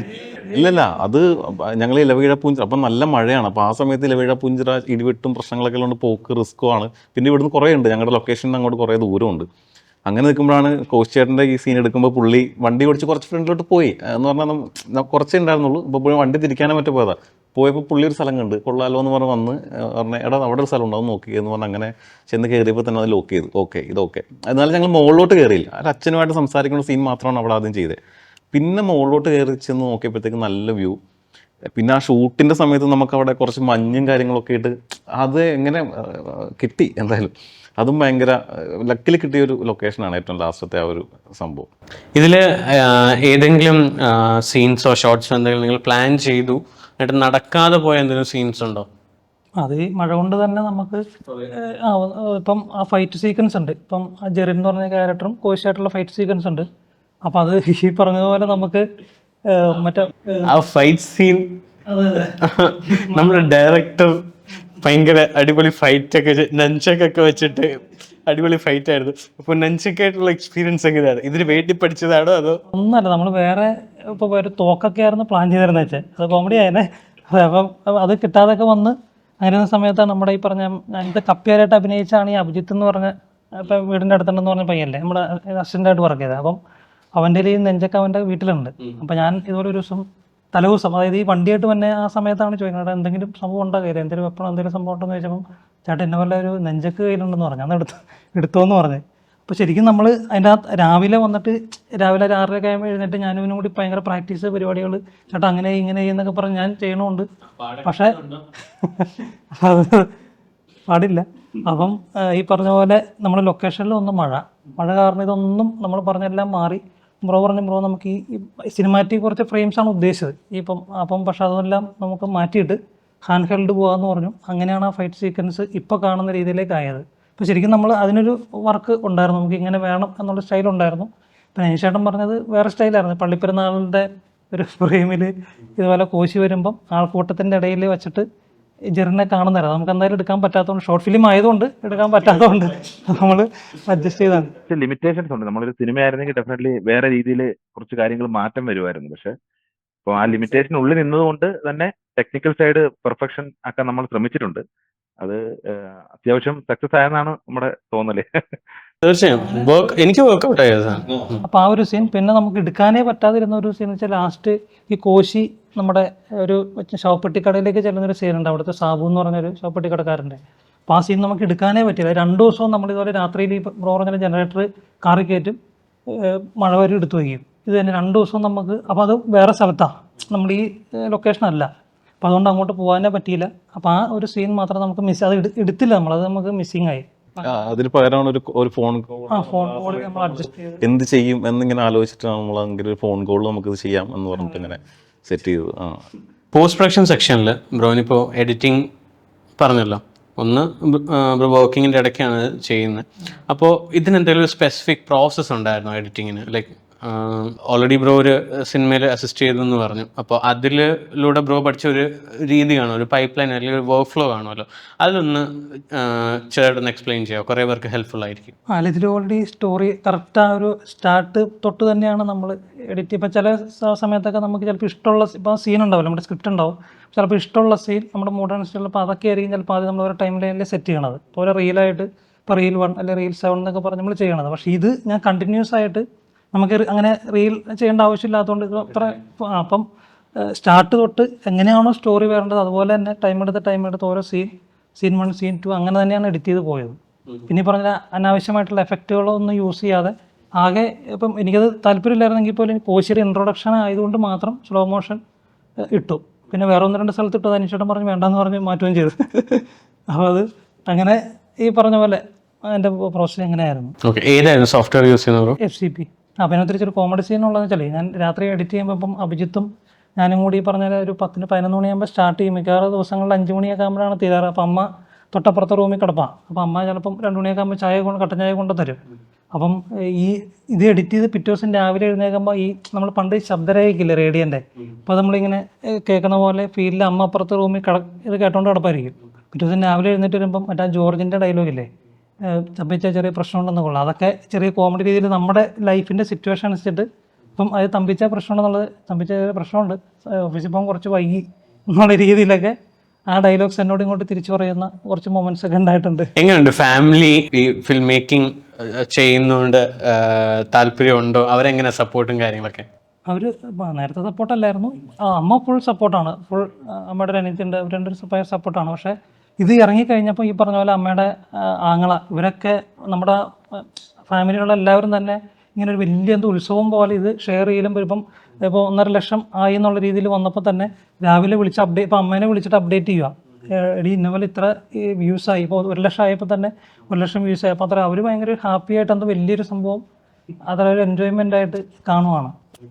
നേരത്തെ ഇതിലോട്ട് വന്നപ്പോൾ അവർക്ക് എങ്ങനെയായിരുന്നു? ഇപ്പോൾ സമയത്ത് കാരണം അവർക്ക് അറിയില്ലല്ലോ ഈ പറഞ്ഞ നമ്മളിത് ഇപ്പം എല്ലാവരും കേൾക്കണ ഒരു സിനിമ എന്നുള്ള സംഭവം, അതിനകത്ത് കുറേ പ്രശ്നങ്ങളുണ്ട്. അപ്പോൾ അതിൽ ചെന്ന് ചാടുമോ എന്നൊക്കെ ഉള്ള രീതിയിലുള്ള സംഭവം. പിന്നെ ഒരെണ്ണം ചെയ്തിട്ട് ഇറങ്ങിയുമില്ല. അപ്പോൾ അതിൻ്റേതായ ചെറിയ രീതിയിൽ പ്രശ്നമുണ്ട്. അപ്പം ഇനിയിപ്പോൾ ഇത് ചെയ്യുമ്പോഴും എങ്ങനെയാണെന്നുള്ളത് അറിയില്ല. അപ്പോൾ അത് കറക്റ്റായിട്ട് മഴ കുറേ ഡിലേ ആയിട്ട് വരുവാണല്ലോ. പക്ഷെ ഇത് ഇറങ്ങിക്കഴിഞ്ഞപ്പം എല്ലാവരും സാറ്റിസ്ഫൈഡ് ആയി, ഭയങ്കര ഹാപ്പിയായി. അഖിൽ ബ്രോ എങ്ങനെ? എനിക്ക് എന്താ പറയുക, ഞാൻ ഇലക്ട്രീഷ്യനായിരുന്നു. ഞാൻ IT ഇലക്ട്രിക്കൽ പഠിച്ച് ഇലക്ട്രീഷ്യൻ പരിപാടികളൊക്കെ ആയിട്ട് നടക്കുന്ന ആളായിരുന്നു. ഫീൽഡിലോട്ട് എത്തിയ ഭയങ്കര എന്താ പറയുക, അങ്ങനെ പ്രതീക്ഷിച്ചെത്തിയ ഒരാളൊന്നുമല്ല. വെഡ്ഡിങ് ഒക്കെ ചെയ്യുമായിരുന്നു. പിന്നെ ഇതിലോട്ട് ഇങ്ങനെ വന്നു എന്നൊക്കെ ചോദിച്ചു കഴിഞ്ഞാൽ എനിക്കറിയില്ല എങ്ങനെ എത്തിയെന്ന്. എന്തോ ഒരു ഇതിൽ വേക്കൻസി കണ്ട് ഇങ്ങനെ അവനീർടെക് എന്ന് പറഞ്ഞിട്ടൊരു കമ്പനിയിൽ കയറിയതാണ്. ഇപ്പോഴും അവിടെ തന്നെയാണ്. ഒസ്ലറിൻ്റെ പ്രൊഡ്യൂസർ ഇർഷാദ് ഹസൻ, പുള്ളിയുടെ കൂടെ ആയിരുന്നു, പുള്ളിയുടെ ക്യാമറമാനായിട്ടായിരുന്നു ഒക്കെ വർക്ക് ചെയ്തത്.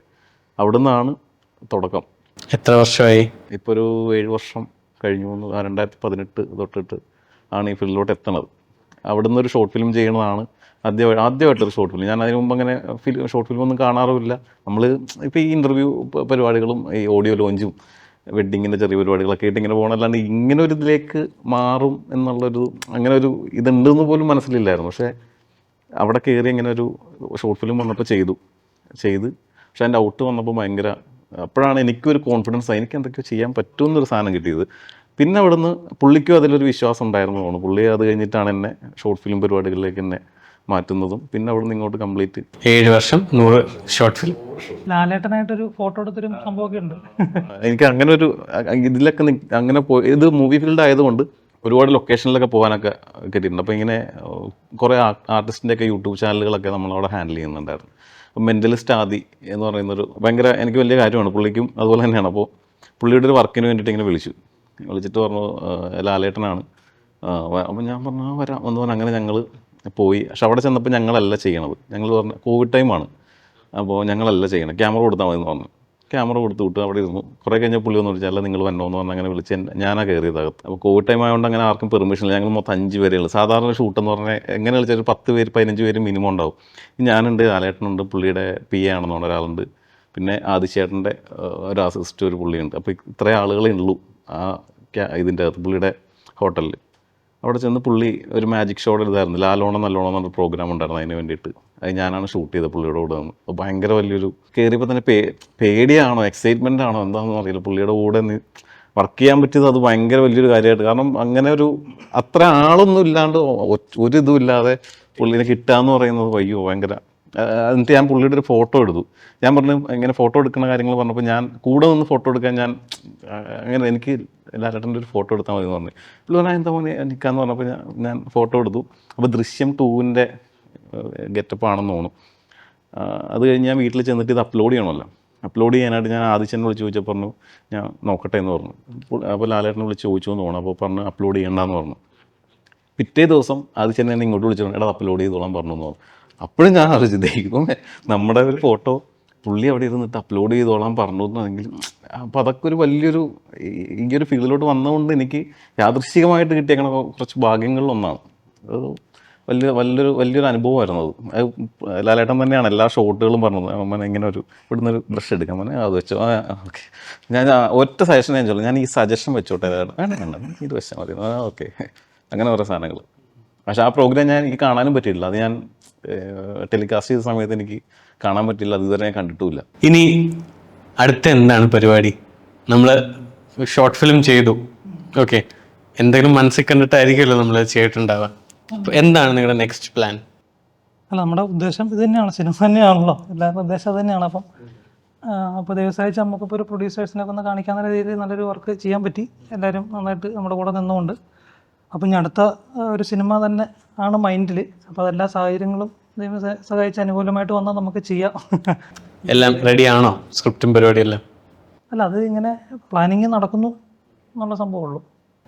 അടിപൊളി. അപ്പോൾ എല്ലാം നല്ലപോലെ നടക്കട്ടെ എന്ന് ആശംസിക്കുന്നു. വിഷ്ണു പറഞ്ഞതുപോലെ തന്നെ ഈ ഒരു വർക്ക് നമുക്ക് ഇതിനകത്ത് വർക്ക് ചെയ്തവർക്കെല്ലാം, ഇതിനകത്ത് അഭിനയിച്ചവർക്കാണെങ്കിലും ഇതിനകത്ത് ടെക്നിക്കൽ സൈഡ് വർക്ക് ചെയ്തവർക്ക് ഒരു പ്രൊഫൈല് കാണിക്കാൻ പറ്റുന്ന രീതിയിലൊരു വർക്കായിട്ട് വരണമെന്ന് നമുക്ക് ആദ്യം മുതലേ ഒരു എയിം ഉണ്ടായിരുന്നു. അപ്പോൾ അത് ഏകദേശം വന്നിട്ടുണ്ടെന്നാണ്. അപ്പോൾ അതിനോട് ജസ്റ്റ് ഒന്ന് എനിക്കൊന്ന് പറയണമായിരുന്നു. പിന്നെ നമുക്ക് ദൈവം സഹായിച്ചാൽ, ഇപ്പം ഒരു ഉറപ്പോ കാര്യങ്ങളൊന്നും അല്ല, ദൈവം സഹായിച്ചാൽ നമ്മളിപ്പോൾ ഈ ടീം വളരെ ഇഷ്ടപ്പെട്ട ടീമാണ് നമുക്ക്. ദൈവം സഹായിച്ചാൽ ഈ പറഞ്ഞ ഇപ്പോൾ പ്രൊഡക്ഷൻ ടീമൊക്കെ വേറെ ആയതുകൊണ്ട് ചിലപ്പം അവർ പറയുന്ന സംഭവങ്ങളാണല്ലോ. പക്ഷേ മാക്സിമം നമ്മുടെ കൂടെ ഇപ്പം DOP ഉൾപ്പെടെ നമ്മൾ മാക്സിമം നമ്മുടെ ടീമിനെ തന്നെ നമ്മുടെ കൂടെ ഇന്ന് ചെയ്യാനായിട്ട് ടീമാണ് ഓൾറെഡി. അതെ. അല്ല, ഞാൻ ഇത് ജസ്റ്റ് ഒരു കാര്യം ചേട്ടൻ ബ്രോൻ്റെ DA എന്നുള്ള രീതിയിൽ. അതെ. പറയാൻ വിട്ടുപോയതാണ്, രണ്ടുപേരെ മിസ് ചെയ്തത്. എബിൻ ബ്രോയുടെയും പിന്നെ നമ്മുടെ സിംഗൻ്റെ പേരെന്തായിരുന്നു? ആൽവിൻ. അവനും ഭയങ്കരമായിട്ട് ഇത് വർക്കിൽ എഫേർട്ട് എടുത്തിട്ടുണ്ട്. കാരണം മിനിമൽ എക്യുപ്മെൻറ്റുമായിട്ട് പുള്ളി വന്നേക്കണേ. ഇത് സിങ് സൗണ്ട് ആയിരുന്നു. അപ്പോൾ പുള്ളി ഭയങ്കരമായിട്ട് എഫേർട്ട് എടുത്തിട്ടുണ്ട് എല്ലാവരുടെയും. ഇപ്പോൾ പെട്ടെന്നായിരിക്കും ഇപ്പോൾ സീൻ ചേഞ്ച് ചെയ്യുമ്പോഴത്തേക്കും പുള്ളി ചിലപ്പോൾ വേറൊരാൾക്ക് മൈക്കൊക്കെ സെറ്റ് ചെയ്ത് ഓക്കെ ടെസ്റ്റ് ചെയ്തെല്ലാം സെറ്റ് ചെയ്ത് വെക്കുമ്പോൾ നമ്മളിവിടെ സീൻ പൊളിച്ച് പുറത്ത് പോകാം. ഉടനെ പുള്ളി അയ്യോ പുറത്ത് പോകണം, ഓക്കെ. അത് എന്നാലും പുള്ളി മടിയൊന്നും കൂടാതെ എല്ലാ പരിപാടിയും നമ്മളോട് ഇതുവരെ പുള്ളി ഇത് നമ്മളിപ്പോൾ ചെയ്തല്ല, അങ്ങനെ ഒരു ഇതും വന്നിട്ടില്ല, നല്ല ഇതിൽ ചെയ്യുന്നു. പിന്നെ ഫസ്റ്റ് എനിക്ക് ആ ഔട്ട് കിട്ടിയപ്പോൾ തന്നെ ഞാൻ ഭയങ്കര, കാരണം എനിക്ക് ഇതിനു മുമ്പ് ഒരുപാട് പേര് DA ചെയ്തിട്ടുണ്ട് എൻ്റെ പല വർക്കിലും. പക്ഷേ നമ്മൾ ആ ഫസ്റ്റ് വർക്ക് ഒറ്റയടിക്ക് ലോക്കാകുക എന്ന് പറയുന്ന സാധനം, അത് കിട്ടുക എന്ന് പറഞ്ഞാൽ ഭയങ്കര പാടാണ്. പിന്നെ കറക്ഷൻസ് നമ്മൾ പറയുമ്പോഴാണ്, ഇപ്പം എനിക്ക് ബൈക്കിൻ്റെ ആ ഹെഡ്ലൈറ്റിൻ്റെ സാധനം, പക്ഷെ അത് ചിലരോട് നമ്മൾ പറയുമ്പോൾ, അല്ലെങ്കിൽ ഇതിനു മുമ്പ് ഇതുപോലെ വർക്കുകളിലൊക്കെ നമ്മൾ പറയുമ്പോഴത്തേക്ക് അത് VFX പോകണം, അത് ചെയ്യാൻ പറ്റില്ല എന്ന് പറഞ്ഞ് ഒഴിവാക്കിയിട്ടുണ്ട്. എന്നാൽ നമുക്കറിയാതെ ഒന്ന് ചെയ്ത് കഴിഞ്ഞാൽ ചിലപ്പോൾ ശരിയാണ്, പക്ഷേ അതിൻ്റെ ടെക്നിക്കൽ വശങ്ങൾ നമുക്കറിയില്ല. ഇപ്പോൾ DA ചെയ്യുന്ന ആളുടെ കറക്റ്റ് അറിയാൻ പിന്നെ നമുക്കത് പറഞ്ഞു കൊടുത്ത് ചെയ്യിക്കാം. പക്ഷേ ഇത് നമുക്ക് ടെക്നിക്കൽ വശങ്ങൾ അറിയാത്തപ്പോൾ നമ്മളെ യൂസ് ചെയ്യുന്ന പല ആളുകളുണ്ട്. അതങ്ങനെ പറ്റില്ല, ഇതിങ്ങനെ ചെയ്താലേ നടക്കുള്ളൂ. ഇപ്പം എൻ്റെ അടുത്ത് പറഞ്ഞിട്ടുണ്ട്, ക്യാമറ റെഡ് ആയിരുന്നെങ്കിൽ നമുക്കിത് ചെയ്യാമായിരുന്നു എന്ന് പറഞ്ഞിട്ടുണ്ട്. എന്താ ഉദ്ദേശിച്ചതെന്ന് പോലും എനിക്കറിയില്ല. എൻ്റെ അടുത്ത് ഒരാൾ പറഞ്ഞാണ്, ഞാൻ പറയണില്ല. അപ്പോൾ അങ്ങനെ കുറേ ആളുകൾ നമുക്ക് കണ്ടിട്ടുണ്ട്. പക്ഷേ ഇവിടുത്തെ DA വന്നപ്പോൾ എനിക്ക് ഭയങ്കര, ഫസ്റ്റ് തന്നെ ഞാൻ വിഷ്ണുവോട് പറയുകയും ചെയ്തു, എനിക്ക് DA ഭയങ്കര ഇഷ്ടപ്പെട്ടു. നമ്മുടെ ആ ഒരു കറക്റ്റ് മൂഡ് അത് കറക്റ്റായിട്ട് കിട്ടിയിട്ടുണ്ട് എന്ന് പറയുന്നത് ഞാൻ നേരിട്ടും പറഞ്ഞാണ്, എനിക്ക് ഇഷ്ടപ്പെട്ടു എന്ന്. എന്നാലും അത് ഒരിക്കലും എനിക്ക് ഫസ്റ്റ് ലോക്ക് ചെയ്യുക എന്ന് പറയുന്നത് അത് ആദ്യമായിട്ടാണ് എനിക്ക് ഫസ്റ്റ് തന്നെ ഒരു സാധനം ലോക്ക് ചെയ്യാം. എനിക്ക് ആക്ച്വലി അനീഷ് ബ്രോയും പിന്നെ വിഷ്ണു ബ്രോയും പറഞ്ഞ എബിനെ നമുക്ക് കുറച്ചൊരു വിൻറ്റേജ് മൂഡ് വേണം, എന്നാൽ കുറച്ച് റഫാണ്, നമ്മുടെ സ്റ്റോറി റഫാണ്, അങ്ങോട്ടും ഇങ്ങോട്ടും എറഗൻസും സംഭവമാണ് നമ്മുടെ അതിനകത്തുള്ളത്. ഓക്കെ, നമുക്കൊരു റിജിഡായിട്ടുള്ളൊരു മൂഡും ഇച്ചിരി കോൺട്രാസ്റ്റ് പിടിച്ച് ഒരു ഫിൽമിക് ലുക്ക് നമുക്ക് കൊടുക്കാന്നുള്ള രീതിയിലാണ് നമ്മൾ കംപ്ലീറ്റ്ലി ട്രീറ്റ് ചെയ്തത്. ആൻഡ് സംഭവം നമുക്കൊരു സാധനം ഇഷ്ടപ്പെടുമ്പോൾ പിന്നെ നമ്മൾ ഫുൾ അതിലോട്ട് ഇത് അങ്ങനെയാണ് ചെയ്യുന്നത്. യൂഷ്വലി നമ്മുടെ പ്രോസസ്സ് വരുന്നതെന്ന് വെച്ച് കഴിഞ്ഞാൽ നമ്മളൊരു ടോൺ കൊടുക്കും, അത് കഴിഞ്ഞ് പിന്നെ സിനിമാറ്റോഗ്രാഫർ സജഷൻ തരും, ഡയറക്ടർ സജഷൻ തരും, പിന്നെ അതിൽ റിവിഷൻ പോകും, പിന്നെ കൂടെ ഇരുന്ന് നമ്മൾ റിവൈസ് ചെയ്ത് ഫൈനൽ ഔട്ട് കൊടുക്കുക. ഇതിനകത്ത് അതൊന്നും വന്നില്ല. ഫസ്റ്റ് കൊടുത്തപ്പോൾ തന്നെ ഇവിടെ സെറ്റ്. പിന്നെ അഖിൽ ബ്രോ വന്നു, കുറച്ച് അവിടെ എവിടെയും ചെറിയ കറക്ഷൻസ് പറഞ്ഞെന്നല്ലാതെ നമുക്ക് വലിയ ചേഞ്ചസും കാര്യങ്ങളൊന്നും തന്നെ വേണ്ടി വന്നില്ല. പിന്നെ നമ്മളിതിനകത്ത് VFX ടീം ഉണ്ടല്ലോ, ബ്രോൻ്റെ തന്നെ ടീമാണ്. അതെ. നമ്മുടെ ഇത് ഫുള്ള് കണ്ടു കഴിഞ്ഞാൽ ഒരു കല്ലറയുടെ സീൻ വരുമ്പം ആരും ഒന്നും മിണ്ടണില്ല. അപ്പോൾ പെർഫെക്റ്റ് ഒരു കല്ലറ കണ്ടിട്ട് പോണ പോലെ. പക്ഷെ ഇത് കണ്ടു കഴിഞ്ഞിട്ട് പിന്നെ ആൾക്കാർ പറയാം, കല്ലറയിൽ അങ്ങനെയുള്ള ഫോട്ടോ നിങ്ങൾ സെറ്റ്, അപ്പോൾ കല്ലറ ഉണ്ടാക്കിയോ എന്നൊക്കെയുള്ള ചോദ്യങ്ങളാണ്. അപ്പം അതിനൊരു താങ്ക്സ് എന്ന് പറഞ്ഞാൽ ബ്രോൻ്റെ VFX ടീം പക്ക അത് പക്ക പെർഫെക്റ്റ് സംഭവമാണ് അത്.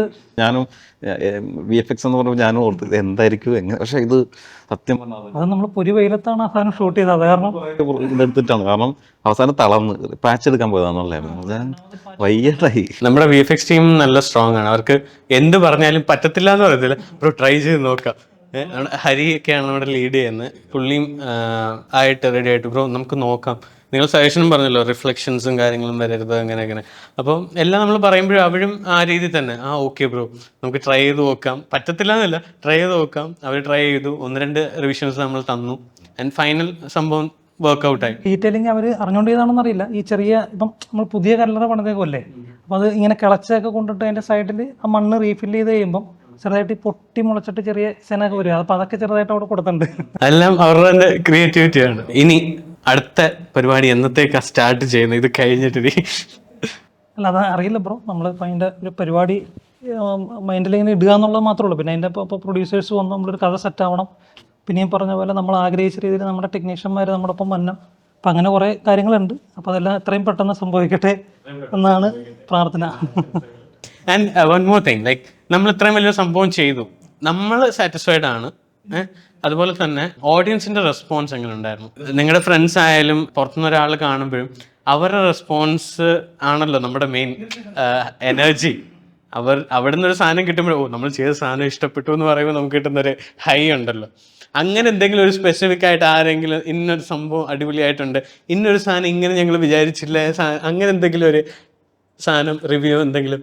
അങ്ങനെ അതായത് ഇപ്പം ഈ പേര് കേട്ടപ്പോൾ ഈ പിതാവിൻ്റെ നാമത്തിൽ നിന്നാണല്ലോ. അപ്പം ഞാൻ കുറേ ഗ്രൂപ്പിലോട്ടൊക്കെ അയച്ചപ്പോഴത്തേക്കും കുറേ ആളുകൾ നോക്കിയിട്ട് അതിൽ ഒരാൾ എന്നെ വിളിച്ച് പറഞ്ഞത് നോക്കിയിട്ട് പിതാവിൻ്റെ നാമത്തിൽ നീ വല്ല ഡിവോഷണൽ ആൽബം ആയിരിക്കും എന്ന് വെച്ചിട്ട് അത് സ്കിപ്പ് ചെയ്ത് കഴിഞ്ഞിട്ട് ഞാൻ എൻ്റെ പോസ്റ്റേഴ്സ് അപ്ലോഡ് ചെയ്ത് കഴിഞ്ഞപ്പോഴാണ് പുള്ളി അത് കഴിഞ്ഞ് ഇത് എന്തോ ഉണ്ടല്ലോ എന്ന് പറഞ്ഞ് അങ്ങനെ കണ്ടിട്ട് എന്നെ വിളിച്ചു. ഏട്ടാ ഞാനിത് കണ്ടില്ലായിരുന്നു കേട്ടാ, 2-3 ദിവസം കഴിഞ്ഞിട്ട് പുള്ളി കണ്ടേ.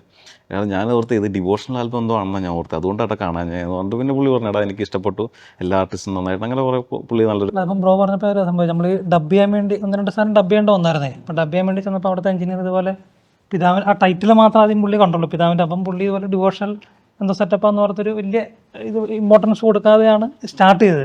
പക്ഷേ അതിനകത്ത് ഓരോ സീനും സംഭവങ്ങളെല്ലാം കണ്ടുകഴിഞ്ഞാൽ പുള്ളിക്ക് ഇൻട്രസ്റ്റ് ആയി ഭയങ്കരമായിട്ട് പുള്ളി പറഞ്ഞ് ചെയ്യിപ്പിക്കലും പരിപാടികളൊക്കെ ആയി. കാരണം നമ്മുടെ ആ വിഷ്വൽസിലേക്ക് വരുമ്പം ആൾക്കാർ ഭയങ്കരമായിട്ട് എൻജോയ് ചെയ്യുന്നുണ്ട്. അത് നമ്മൾ വിചാരിച്ച പോലെ വന്നിട്ടുണ്ട്. പിന്നെ നമ്മൾക്ക് സാഹചര്യം കൊണ്ട് കുറേ സാധനങ്ങൾ എടുക്കാൻ പറ്റിയില്ല എന്നൊക്കെ ഉള്ള സംഭവങ്ങളുണ്ട്. എന്നാൽ പോലും സാറ്റിസ്ഫൈഡ് ആണ്. ഇതിപ്പോ റിവ്യൂവിനെ പറ്റി ചോദിച്ചുകൊണ്ടാണ്. അപ്പം എനിക്ക് നമ്മളിവിടെ ചെറിയ രീതിയിൽ ഒരു പ്രിവ്യൂ ചെയ്തിട്ടുണ്ടായിരുന്നു. US-ലും UAE-ലും ബഹറിനിലും ഒരു പ്രിവ്യൂ ചെയ്തിട്ടുണ്ടായിരുന്നു. അപ്പോൾ അതൊക്കെ കഴിഞ്ഞിട്ട് നമുക്ക് അതാണല്ലോ നമുക്ക് ഫസ്റ്റ് ഒരു പുറത്തുനിന്നൊരു അഭിപ്രായം കേൾക്കുന്നത് അങ്ങനെയാണല്ലോ. അപ്പം ഇതിനകത്ത് മെയിനായിട്ട് ഫസ്റ്റ് എല്ലാവരും ഒരേ സ്വരത്തിൽ പറഞ്ഞത് ക്യാമറയും ഇതിന്റെ വിഷ്വൽ സംഭവത്തെ പറ്റിയാണ് ആൾക്കാർ കൂടുതലായിട്ട് പറഞ്ഞത്. പക്ഷെ ഇതിന്റെ കഥയെപ്പറ്റി ഇതിന്റെ ഒരു മെയിൻ ആ ഫസ്റ്റ് കല്ലറയിൽ ആര് കിടക്കുമെന്നുള്ള ഒരു ചോദ്യം ഉണ്ടല്ലോ. അപ്പം നമ്മൾ പോലും പ്രതീക്ഷിക്കാത്ത രീതിയിൽ ആൾക്കാർ പറഞ്ഞു. ഞാൻ കരുതി ഇന്ന ആളായിരിക്കും ചിലപ്പം, ഫോർ എക്സാമ്പിൾ പറഞ്ഞു കഴിഞ്ഞാല് ഫോട്ടോ എടുത്ത് നടക്കുന്ന പീറ്റർ ആയിരിക്കും ചിലപ്പം അവസാനം മരിക്കാൻ പോകുന്നത് എന്ന് വരെ പറഞ്ഞ ആളുകളുണ്ട്. അതൊക്കെ നമുക്ക് ഞങ്ങൾ പോലും വിചാരിക്കാത്ത കാര്യങ്ങൾ പറഞ്ഞതിനകത്ത് നമുക്ക് ഇപ്പൊ ആൾക്കാർ അത്രത്തോളം അത് ചിന്തിച്ചല്ലോ എന്നുള്ളൊരു സംഭവമാണ്. അല്ല പൊതുവെ പറഞ്ഞൊരു പരാതി എന്ന് വെച്ചാൽ 37 മിനിറ്റ് നമ്മളിത് ഡെലിവർ ചെയ്തത് 37 മിനിറ്റ് ഉണ്ട്. നമുക്ക് അറിയാം ഇത് ആൾക്കാർ 37 മിനിറ്റ് ഇത് അങ്ങനെ കാണുമെന്നുള്ള രീതിയിലാണ് നമ്മളിത് ഇറക്കിയത്. പക്ഷേ ഇത് കണ്ടിട്ട് ആൾക്കാർ ഇങ്ങോട്ട് ചോദിക്കണം ഇത് 37 മിനിറ്റ് ഉള്ളല്ലോ, തീർന്നു പോയല്ലോ, കുറച്ചും കൂടി ലെങ്ത് ചെയ്തായിരുന്നെങ്കിൽ ഒരു സിനിമയാക്കായിരുന്നല്ലോ എന്നുള്ള രീതിയിലൊക്കെയാണ് ആൾക്കാരുടെ. അപ്പോൾ അതൊക്കെ ഒരുപാട് സന്തോഷം നമുക്ക് കേൾക്കുമ്പോൾ. നമ്മൾ ഷോർട്ട് ഫിലിം ആയിക്കോട്ടെ സിനിമ ആയിക്കോട്ടെ ഏറ്റവും കൂടുതൽ നമുക്ക് ഇഷ്യൂ ഫേസ് ചെയ്യുന്ന ഒരു കാര്യമാണ് പ്രൊഡക്ഷൻ. ഇതിൽ എങ്ങനെയായിരുന്നു പ്രൊഡക്ഷൻ? ലൈക്ക് നിങ്ങൾ തന്നെ സെൽഫ് ഫണ്ടഡ് ആയിരുന്നോ അതോ പ്രൊഡക്ഷൻ ടീം ആരെങ്കിലും ഉണ്ടായിരുന്നോ? അല്ല ഇതിൽ ഈ പറഞ്ഞ പോലെ ഇപ്പം നമ്മുടെ അനീഷേട്ടനും അനീഷേട്ടൻ്റെ വൈഫ് ജിൻസി ചേച്ചി രണ്ടുപേരുടെയും കൂടിയാണ് ആൻഡ്രു പ്രൊഡക്ഷൻ. പിന്നെ നമ്മുടെ ഇതിനകത്ത് കോശിയായിട്ട് ചെയ്ത സാം ചേട്ടൻ്റെയാണ് സമത് ക്രിയേഷൻസ് എന്ന് പറഞ്ഞ പ്രൊഡക്ഷൻ. അപ്പോൾ ഈ രണ്ട് നമ്മൾ അവർ കോമ്പ് ചെയ്തിട്ടാണ് ഈ വർക്ക് ചെയ്തത്.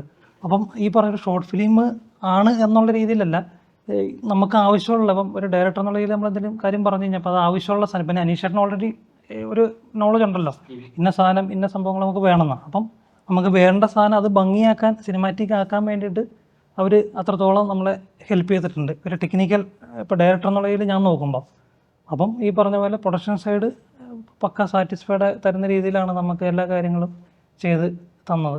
ഇതിനകത്ത് നമ്മൾ ത്രൂ ഔട്ട് നോക്കുകയാണെങ്കിൽ കുറേ ജീപ്പ് ഷോട്ട് ഉണ്ട്, കുറേ ഫോളോ ഷോട്ട് ഉണ്ട്, കുറേ ഹാൻഡ് ഹെൽഡ് ഷോട്ട്സ് ഉണ്ട്, റിഗുകൾ കുറേ യൂസ് ചെയ്തിട്ടുണ്ടാകും. എന്തെങ്കിലും സ്പെസിഫിക് ഇതിനകത്ത് അങ്ങനെ റിഗോ അങ്ങനെ എന്തെങ്കിലും വർക്കൗട്ട് ചെയ്തിട്ടുണ്ടോ?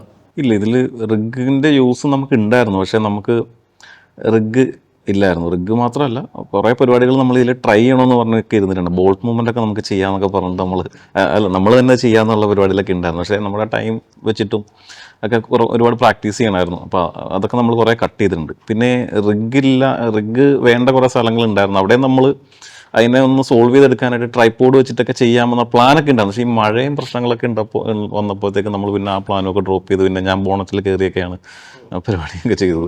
അതും പിന്നെ ജീപ്പും ഈ പഴയ ജീപ്പായതുകൊണ്ട് അതിന് നമുക്ക് ബാക്കിലാണെങ്കിൽ ഇരിക്കാനുള്ള സ്പേസ് ഇല്ല. ഒരു ചെറിയൊരു എനിക്ക് തോന്നുന്നു ഇത്രയേ ഉണ്ടാവുള്ളൂ അതിൻ്റെ ഗ്യാപ്പ്. ഇതിനകത്ത് നമ്മൾ കയറി ഇരുന്നിട്ടാണ് ആ ഷോട്ടൊക്കെ കുറച്ചുകൂടി നല്ലതായിട്ട് എടുക്കാമെന്ന് എനിക്ക് തോന്നിയിട്ടുണ്ട്.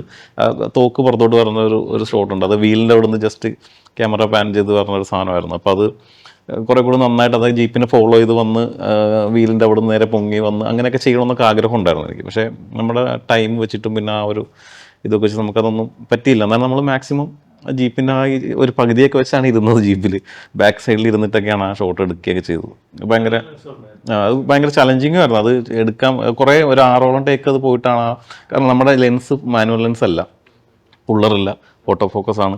അപ്പോൾ ഈ തോക്കിൽ തന്നെ ഫോക്കസ് പിടിക്കണമെന്നുള്ളത് പൊക്കി വരുമ്പോൾ തോക്കിൽ കിട്ടൂല. ചിലപ്പോൾ ബാക്ക്ഗ്രൗണ്ടിലായിരിക്കാം, ചിലപ്പോൾ ജീപ്പിലായിരിക്കാം. അപ്പോൾ അങ്ങനെ കുറേ പ്രശ്നങ്ങളുണ്ടായിരുന്നു. അപ്പോൾ ഒരു ടേക്ക് നല്ലതായി. ബാക്കിയൊക്കെ എല്ലാം ശരിയാകുമ്പോൾ ഫോക്കസ് പോകും. ഈ പ്രശ്നങ്ങളായിരുന്നു. പിന്നെ നമ്മളത് ഒരു സമയമില്ലാത്തതുകൊണ്ട് പിന്നെ അങ്ങനെയാണെങ്കിൽ അത് ലോക്ക് ചെയ്യാമെന്ന് പറഞ്ഞാൽ അങ്ങനെ ലോക്ക് ചെയ്താണ് ആ ഒരു ഷോട്ട്. അങ്ങനെ ഒരുപാട് നമ്മൾ എക്യുപ്മെൻറ്റ് വൈസ് നമ്മൾ കോംപ്രമൈസ് ചെയ്തിട്ടുണ്ട്. പക്ഷെ അത് നമ്മൾ മാക്സിമം നമ്മുടെ അറിയാത്ത രീതിയിൽ കുറേ നൈസായിട്ടുണ്ട് ഓവറോൾ എല്ലാം. അതാദ്യം അനീഷേട്ടൻ പറഞ്ഞു നമ്മൾ ഈ ബ്രോന്റെ മറ്റേ ബിഹൈൻഡ് സീൻ കണ്ടിട്ടാണല്ലോ എടുത്തത്. അപ്പൊ ഇങ്ങനെ കുറെ സാധനങ്ങൾ ഉണ്ടായിരുന്നു നമുക്ക്. പിന്നെ ഒരു കാര്യം, നമ്മുടെ ഓഫീസിൽ വർക്ക് ചെയ്തുകൊണ്ട് അതൊക്കെ ചെയ്യുന്നതെന്ന് പറഞ്ഞു. അപ്പോൾ ഈ ഓഫീസിൽ എങ്ങനെയാണ് സപ്പോർട്ട്? നമ്മൾ ചെയ്യുന്നതിനൊക്കെ അവർ ഓക്കെ ആണോ അതോ? അല്ല, നമ്മൾ ഈ പറഞ്ഞ ഒരു ഫാമിലി പോലെ തന്നെയാണ്. കുറച്ച് 10-25 പേരോളം ഉണ്ട്. അപ്പം ഫാമിലി പോലെ തന്നെയാണ് നമ്മൾ ഓഫീസിൽ വർക്ക് ചെയ്യണം. അപ്പം അവരെല്ലാവരും ഈ പറഞ്ഞ പോലെ ഞാൻ അവിടെ നിന്ന് എനിക്ക് പല സമയത്തും അവിടെ നിന്ന് ഇപ്പോൾ ലൊക്കേഷൻ കാണുമ്പോൾ ചില അവിടെ ദിവസങ്ങളിൽ പോകേണ്ടി വരും. അപ്പോൾ ആ സമയത്തും അല്ലാതെയൊക്കെ നമ്മളവിടെ ഭയങ്കര അവർക്കെല്ലാവർക്കും അറിയാം ഞാൻ ഇന്ന കാര്യത്തിന് പോകണേന്ന്. അപ്പോൾ അത് നമ്മൾ വളരെ സപ്പോർട്ട് ചെയ്തുകൊണ്ട് തന്നെയാണ് നമ്മൾ നമ്മുടെ ഒപ്പം നിൽക്കുന്നത്. ഇപ്പോൾ ഇറങ്ങിയ സമയത്തും എല്ലാവരും കാണുകയും നല്ല അഭിപ്രായം പറയുകയൊക്കെ ചെയ്ത് ഇത്രയും സപ്പോർട്ടായിട്ട് തന്നെ അവർ നമ്മുടെ ഒപ്പം നിൽക്കുന്നത്. രണ്ടുപേർക്കും thank you for joining with us. നിങ്ങളുടെ അടുത്ത സിനിമയും പരിപാടികളൊക്കെ നല്ല രീതിയിൽ നടക്കട്ടെ. നല്ല സിനിമയൊക്കെ ആകുമ്പോൾ നമ്മൾ മറക്കരുത്. അപ്പോൾ താങ്ക്സ് ഫോർ ജോയിനിങ്. അപ്പോൾ ഹോപ്പ്ഫുള്ളി എല്ലാവർക്കും ഇതിൽ നിന്ന് എന്തെങ്കിലുമൊക്കെ പഠിക്കാനും മനസ്സിലാക്കാനും പറ്റിയെന്ന് തോന്നുന്നു.